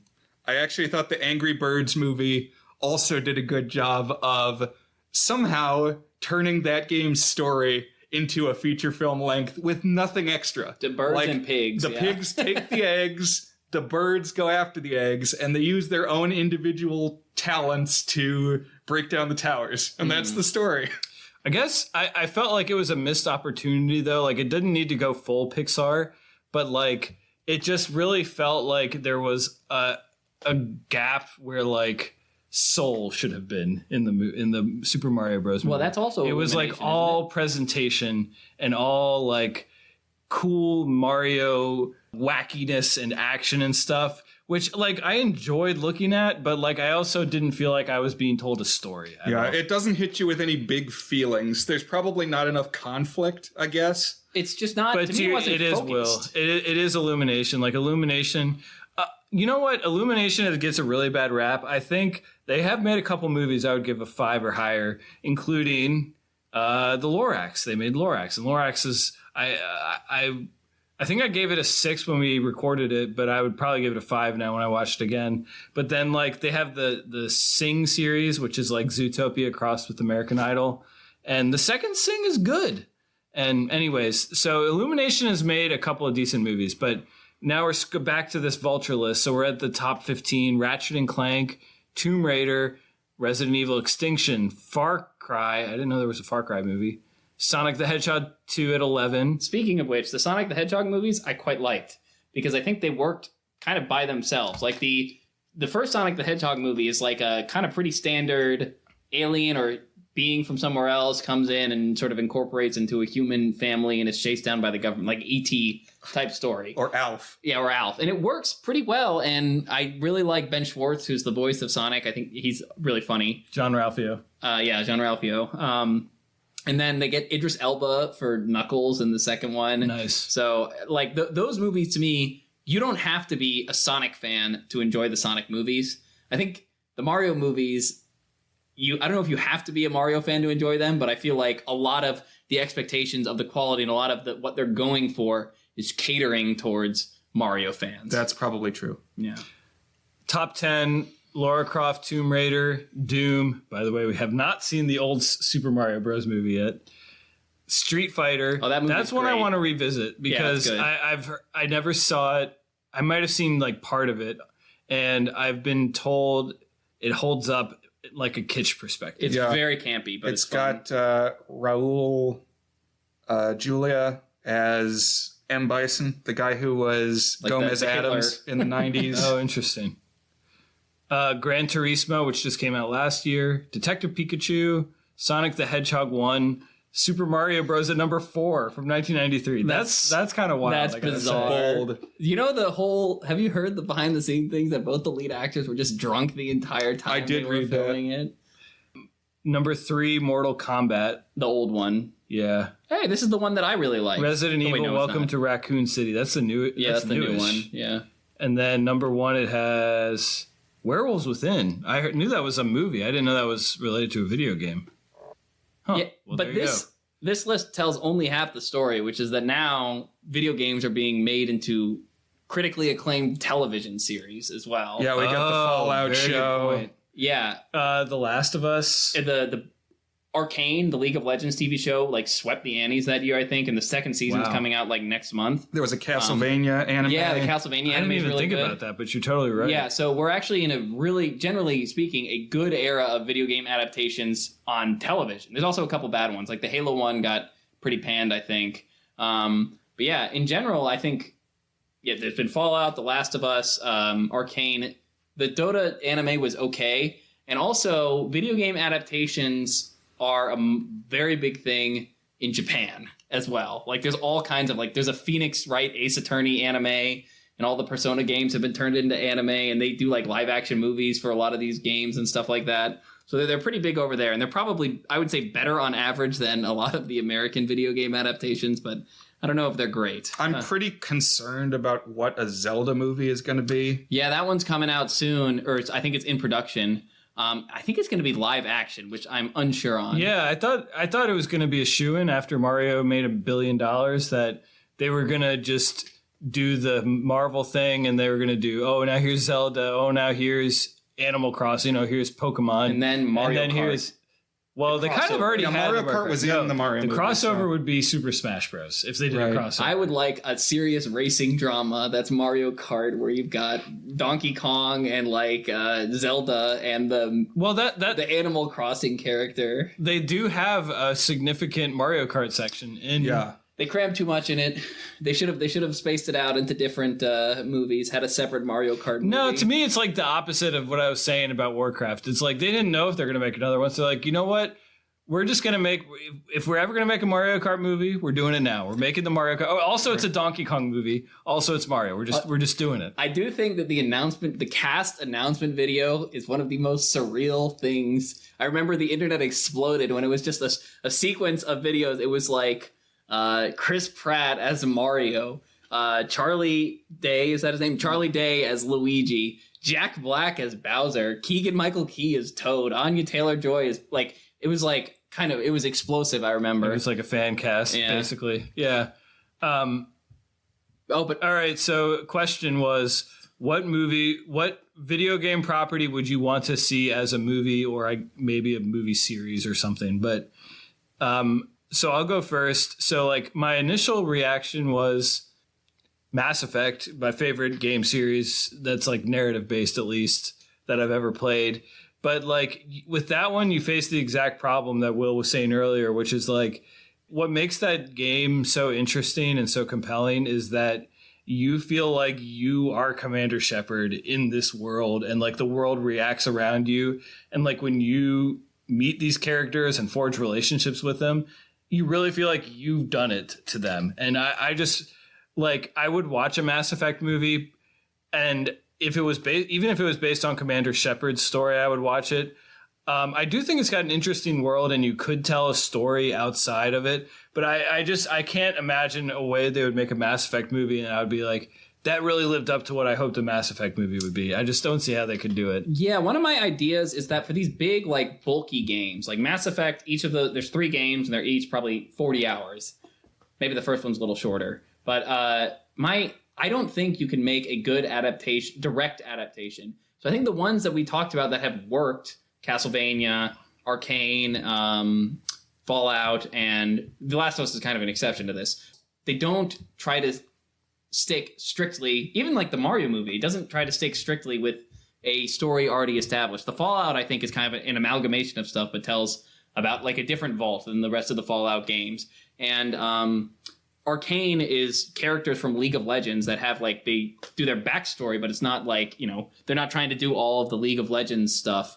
And Castlevania, I think, takes elements from a lot of different Castlevania games, and probably most inspired by Symphony of the Night, but combines them into a more cohesive story. And I think for adaptation, especially for a video game, because first of all, most video game stories are not compelling by themselves. They are compelling as a vehicle for player interaction, right? So like a lot of them are not great just on their own. So I think you have to either spin off or tell like a sort of sideways story rather than just especially like an RPG or something like that. And some games hardly have a story at all. It's just fun to do whatever the thing is that you are doing. Right.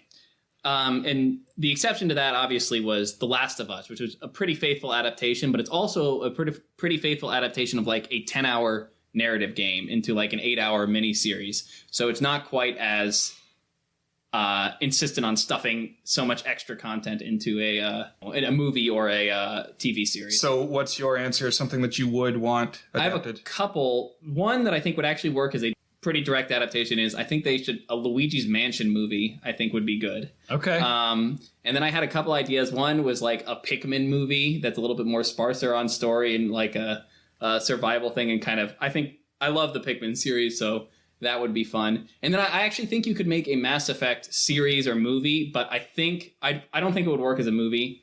I think you could do a series kind of not about Shepard, but about like, what were they called? Cerberus? No, not Cerberus, that was the one in Mass Effect 2. What was he called? It was like not a Watcher. It was, right. It was the Super Police. Yeah, no, I remember. I just can't remember what they're called. He finds out he becomes one in the first human game. Whatever. Yeah. Like I think you could probably make an anthology series of the Mass Effect, just like Tales from the Citadel or something like that, where it's like different things going on. Because the Mass Effect world is interesting, but I don't know if it would work for a very direct adaptation. Right.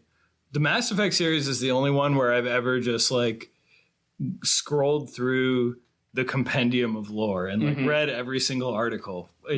Probably it was mostly just because I liked the game a lot and had a lot of fun with it, but I also found it pretty interesting, and like it kind of bring the different species and different planets are kind of like all sci-fi tropes, but I really liked how they were done in that series. But Brian, seemed like you got one to say. My pick would be Destroy All Humans, which was a tribute to the 50s alien invasion movies, but from the alien perspective. So it's like pro-alien. Yeah, I remember those games. You had like a UFO that you flew around and like picked up cows and stuff with. Yeah, right? and it was basically like the gameplay is similar to Grand Theft Auto, where as you are committing violence, like your wanted level is rising. And so then you're contending with, first it's a cop, and then it's the army, and then it's the Men in Black come, and they've got like, retrospected alien tech that they've repurposed. Speaking of Grand Theft Auto, I think that would probably work. Like the GTA 5, you could probably make a pretty good series of, because I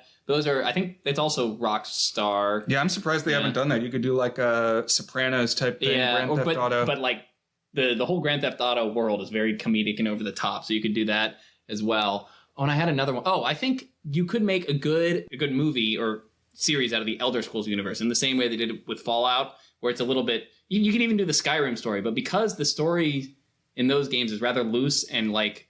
I think you could just sort of narrow it to the Dragonborn story and tell a pretty good one there as well. What do you think about a Slay the Spire movie or TV show, Dan? That was my thing, is like, so I guess in general, my criteria for making a video game movie is I feel like the idea really has to be from a good movie first. It's like, if your goal is, I'm going to take this story and transfer it, like, to make a movie for the purposes of being a video game movie about this, I just feel like it's not going to work. Like, I haven't seen the Sonics, but by reputation and by what you just said is like, they are good movies that are like built as movies first that happen to have Sonic and stuff in them. Mm-hmm. They work on their own. Slay the Spire, which I'm obsessed with, is a game that has like enough stuff on the fringes that I feel like you could pull pieces of it and tell a story. Like maybe the 4 characters teaming up together. And of course it has to show down with the heart at the end, but there could be a way to do that. Yeah, I was thinking like sort of dark animated shorts, like Adult Swim type 10-minute type things where it's more anthology or like episodic. Yeah, you could do something like that. I really want to know how you would make a movie out of Katamari Damacy. To me, this is just the most fascinating mechanic in the world. And how would you possibly make a story out of it? And I don't know, but I actually, if someone said they're making a Katamari Damacy movie, I'd be like, oh, okay. What is that going to be? So we're on the same wavelength. A game that I love that I wish there was more of, and true, there are like 3 or 4 of them, is Katamari Damacy. But it's the case where you love rolling the ball and destroying the city, and hard to make that a narrative. Right. So in case you've never seen Katamari, it's this ingenious mechanic where you start like a centimeter wide. You're like a little dude pushing a ball. And so you're like, the ball starts out as a centimeter big, and you get placed, you're ostensibly an alien, and you get placed in this world. It's got like a very campy, bizarre. It's very Japanese. You're the prince of the cosmos, and your dad is this giant, crazy guy who destroyed all the stars because he was mad. And he was like, you need to go roll up stuff on the planet to make new stars. But that's all framing stuff. The main thing you're doing is you're rolling around the human world, and you start out very small, picking up stuff like toothpicks and thumbtacks and dice. And then you get bigger and bigger, and you're like, I'm picking up a chair. I'm picking up a cat or a vacuum cleaner. Traffic code. And then like, oh, wait, now you're big. Now you're rolling up people, and you're rolling up streetlights, and now you're rolling up houses. But there's like this dark edge to it, because when you pick up the people, they scream and try to run away. And they sort of like they wiggle their arms, and it's but it's like not macabre, but it's like got a dark comedy to it. It's also like PS2 graphics, so it's kind of uncanny silly. It's very arcadey. And the music is fantastic. I love those games. I would want more of those. Hard to make it a movie. But I would want to know how they're doing it. Interestingly, if you were to make a list of the games that would be least likely to be movies, you would probably come up with like, I don't know, Tetris. Yeah, that's the one. But there was a Tetris movie last year. Yeah, but that was a little different. It wasn't an adaptation of the game. It was like a Tetris biopic. Yeah, it was like what do they call them? Corporate picks or something like that. I've been calling them biz picks as a play on biopics, but I made up that term, so I don't know what they're actually called. I do like it. I like biz pick because there was like 3 or 4 of them, right? There were a bunch. There was the Flaming Hot Cheetos one. There was the Nike Air movie, and then there was Blackberry. Yeah, Blackberry was the one I really liked, but there was the fake one, right, with Jerry Seinfeld this year. That Unfrosted. Yeah, that was a fake biz pick. Got absolutely panned. I thought, too often comedies like don't focus on having a lot of jokes. That movie's got a lot of jokes in it. Okay, like not everyone hits. I respect it. Jerry Seinfeld wrote like a joke every 4 seconds in that movie. You go and you watch it, you're gonna laugh unless you're gonna be really cynical about how not every joke is funny and how Jerry Seinfeld delivers jokes like this every single time. I haven't seen that one yet, but I have seen B-Movie, and it's the same thing where it's like every line, it's like, oh, wait a minute, you gotta back it up because there were like 3 jokes in that sentence. Right. My favorite thing about that is all of the guys have buzz cuts and all of the women have beehives as their hairstyle. A visual gag.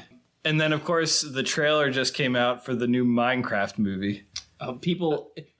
It has been obliterated online. Everybody, the internet has turned on Jack Black, and it was a series of things that culminated in the Minecraft trailer looking really bad and people being mad at him. There are possibly things that I care less about than the internet's reaction to the Minecraft movie trailer, but there are not too many of them. Yeah, so that's a good example of something that was probably made into a movie to adapt a famous IP, like a very big IP, not because they had a good movie idea. Well, I was thinking Five Nights at Freddy's was another one that I thought of that was probably just to capitalize on the popularity of the IP more than because the movie would, stand on its own. The Lego movie has trained me not to reject out of hand that something that doesn't seem like it should be a narrative movie, but it's just like a famous name. Uh-huh.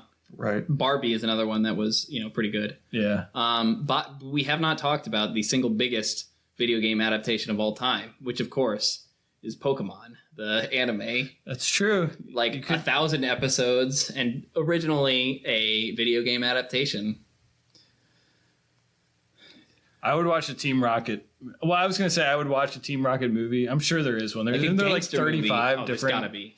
Give me like a gritty Team Rocket gangster, like Pokemon trafficking movie. But I really do think there is an opening to do like a kind of what they did with Mario, but with the Pokemon universe. And I don't know if you could fit that all in one movie, get them from like the start to beating the Elite Four in a single movie. But if you could do something like that, that would be satisfying. I think. Mm-hmm. But I think it's kind of funny that Team Rocket, they're the bad guys. Oh, they abuse Pokemon. They exploit Pokemon. The good guys are dog fighters. Yeah, it's kind of funny. The creator has come out and explicitly said, "Oh, they like fighting." I was like, that doesn't make it much better, considering we're seeing them get zapped and stuff like that. All right, last thing. So what I like about Star Wars is that I don't have to care about it, at least the first one. So I guess the things that I do like about Star Wars are all there in the first movie. I don't need to know the lore. I know there's the big bad guy who wears all black, and then there's the farm boy who needs to take down the evil empire. Right, you mean Sauron and Frodo. And the evil empire's got like the big sharp angular warships, and the farm boy drives like the more beat up dented X-wing. He's got to go blow up the Death Star, and it's got a John Williams score. But like maybe if they had been managed to like capture that feeling of Lord of the Rings in like a 2-hour movie rather than like an 8-hour saga where Like it's not like hours. He's now the king of something or other. I was like, I don't know what any of that stuff means. When It's was like, the last okay. time you saw Lord of the Rings? I don't know, years ago. Because- but I did watch the animated one just a couple of years ago. Yeah, no, a lot of what you said there is very like instead of the spaceships, they've got the angular armor, and Frodo is the farm boy going to the evil Mordor with just the big black tower.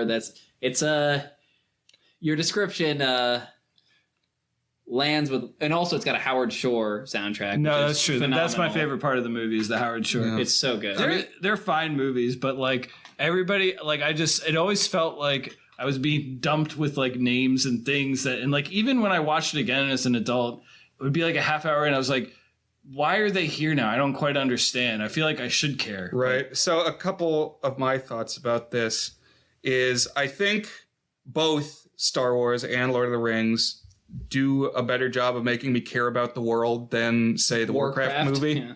Yes. And both do it in a compelling way. I think Star Wars, I think, as Dan says, is a little more intuitive for me.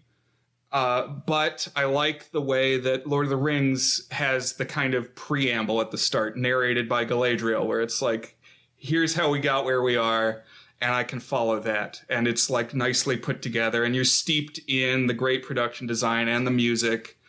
And so you kind of feel, okay, this is an old story, and we're stepping in now, and we're going to move forward from here. And that works for me. Yeah, it's very expansive, which I like. But what I really like about Star Wars, there's like a reverence in that first Star Wars of when Obi-Wan talks about the Jedi and the Force. And it's like, okay, this is something that I want to know more about. I would want to be a Jedi.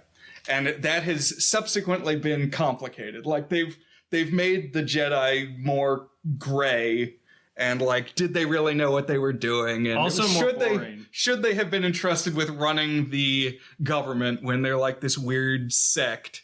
Yeah. But that wasn't there at the start. It's just like they are cool wizards who are in touch with spirituality. last thing from me, Lord of the Rings, a little too samey. You know, they never leave the planet. It's like they're journeying towards that dark place. So once you're there, obviously that's different. But there's a lot of green. Whereas with Star Wars, they did a good job of each movie. You're at pretty different planets. I guess my pushback is I understand what you're saying. There is some setting variance, especially in the first movie. Because in the first movie, you've got like the Winter Mountains, you've got the sort of ethereal elfin castle, and you've got like the dark forest, and you've got the mines of Moria and stuff like that. And then obviously they go to Mordor later. But I can understand what you're saying with the first hour of Fellowship is probably my favorite part of the saga from what I remember. But I really do need to watch it again and not just like I don't get Lord of the Rings, why everybody likes it so much. Yeah. Which is like my main thing right now is like people treat it as like the GOAT of movies. And it's just, I don't get it. I recommend watching the theatrical cut if you're cynical about a lot of the more like esoteric stuff, because the theatrical cut, I think, especially the third one, is better paced and stuff like that. But the extent, I obviously swear by the extended editions because I'm a fanatic. But I would say the theatrical cut is still worth watching today if you don't have 12 hours to go through all, the 4 hours of Return of the King there. I'm also a hypocrite because I also really like Game of Thrones and its world. And even though it's kind of soured itself with like the way that the adaptation kind of went downhill in quality and the fact that now it's just a punchline, George R.R. Martin just doesn't write stuff, it kind of people forget like how good those books are and how rich the worlds were and like how I actually found the politics and the regions and like it actually made me curious about the personalities and like what's lurking on the edge of it, which is like the exact opposite about how I don't want to have to care about that stuff when I watch like fantasy and sci-fi movies. But I don't know. Anyways, I guess I'm just I contain multitudes. I'm inconsistent. But we were talking about Warcraft. Were we? At one point. And I think it's time to rate Warcraft, which we haven't rated yet. We have not. Right. Correct that we have not rated Warcraft I'm yet. thinking about when I did my public access show, like pretty early on, like maybe this was 10 years ago in 2014, in the studio next door to us, there was this group of kids. Like, we were younger than most of the people at the public access station. It was a lot of senior citizens. But in this other soundstage, there were like 3 10-year-olds, and they were doing a show called Gucci or Ratchet. I don't know, Brian, legitimately, I don't know if you know this. Me and Katie reference Gucci or Ratchet like 3 times a week, like all the time. You should go ask her about like Gucci or, and she'll instantly get it. That's great, because somehow the 4 years we've been doing this podcast, Gucci just or Ratchet, today man, I realized that we are doing Gucci or Ratchet. That's what our podcast Is it called. Gucci? Well, no, it's actually, I said like 3 times a week. It's actually been probably like 20 times a day for the past 2 weeks because Katie's been reading the book, The House of Gucci, and then we've been watching the adaptation, House of Gucci, over the past few nights. So, But I yeah, said, so- have you picked up the sequel book, The House of Ratchet, yet? So we walked in on this like trio of 10-year-olds, and obviously it's left a mark on us, but they just raise a concept talking about a thing. Okay, we're going to pass judgment. Is it Gucci or is it Ratchet? So, Is It Gucci is our signature section where we each give the movie a rating on our 8-point goodness scale, ranging from very not good, which is a 1 out of 8. You might also call that ratchet. Yeah, very ratchet. To our masterpiece rating, Tortigood, which is an 8 out of 8. So, Brian, is Warcraft good? Well, it wasn't Ratchet, Dan. I thought it had some things going for it. It was like a simplified, cartoonified version of a fantasy world. But it did like make the orcs a little complex. I liked Duratan. There were too many characters. I'm going to give this a 4 out of 8. Which we call good-ish. All right. So now it's to me, I guess, and you will gather from my tone as well as like my confusion about the plot. I didn't watch this under the best and most attentive circumstances. Like, I've been really, really busy at work and at home. We traveled, and the kids are really busy with their stuff. And like, it just got to the point that I hadn't watched this as of this morning, and we were going to record tonight. And so I watched it today, like in snippets between work meetings and then while I was doing chores before the guys came here to record. And like, I don't like to do that. I like when we watch a goods movie, I wanted to give it my full attention, give it my full engagement. And I owe it to you, the listeners, that I have given each movie that we watch a full consideration and an honest chance. I don't like my mood or my busyness, or like, I don't want it to feel like I have to watch this thing. I felt like I had to watch Warcraft today. And so that colored me very negatively. And then also like, I was like, okay. And then there was like 4 humans that looked the same and had dumbass names. And I was like, oh, okay. I'm going to give you listeners a rating that reflects my viewing experience, that doesn't necessarily reflect the quality of the movie. It's probably better than this. I'm going to give it a 2, a not good, because I felt when I was done, I was like, that wasn't good. But it was also reflective of me and where I was. And I don't know. So it's good you say that. I mean, that's probably the way that my rating of the Mario movie is like, I felt jazzed. I had a positive feeling watching that is probably overinflating the quality of the movie. And I think there's something to that. If a movie makes you feel a way, and sometimes it hits you in a good mood, sometimes it hits you in a bad mood, like, would I always have loved House as much as I did when I watched it in like the perfect circumstances and like a cheerful morning when I had no conflicts and I was like, oh, this is great. I'm totally vibing with this weird horror movie. I don't know. But I gave it a masterpiece rating in part because I watched it probably in good circumstances. And here it's bad circumstances. So that just happens. But, I'm going to give it a 2 because that's how I feel about it. But I would watch it again, I will say. Like, I would give it another chance in better circumstances. So, Will, what about you? I am a little torn on this one because I said several times throughout that I quite liked the orc stuff for the most part. I liked Durotan. I thought he was by far the best performance, and he was the most compelling character as sort of a torn father who can tell that everything is kind of going to shit, but he has to react to it somehow while also maintaining his traditions. That stuff was compelling to me. And like his interactions with his wife and with Doomhammer were fun. But then you go to the human side and get a weird performance out of Lothar. Like I said, he was just Aragorn plus Jack Sparrow, depending on the moment. And then all the stuff like Medivh felt like I was like, this acting is like he's in the Power Rangers movie. That's what it felt like to me. Or Max Magician, as Brian would say, probably. But just like a lot of the human stuff really did not sit well with me. And especially the Garona, I thought she was, if Durotan was standout good, I thought everything she did was standout bad as far as her like line delivery and stuff like that. I don't know if it's the actress's fault or the direction she was given and like the fangs that she was wearing, stuff like that. It really pulled me out. But I did like the music. I liked some of the visuals. Most of the visuals I liked. Like the Griffin looked good for the most part, and there's some fun stuff with the orc camp, and even the human armor was like very campy, but fit the tone pretty well, I think. And then I do obviously have some fondness for the source material, but more Warcraft 3 than Warcraft 1. But all that to be said, I think I'm actually going to land in the same spot as Brian. I'll give it a 4. It's kind of a high 4 for me. If it was just the orc stuff, it'd probably be a high 5 to a low 6, but if it was just the human stuff, I'd be right there with Dan, I think. So yeah, I'm going to land on a 4 for this one. Good-ish.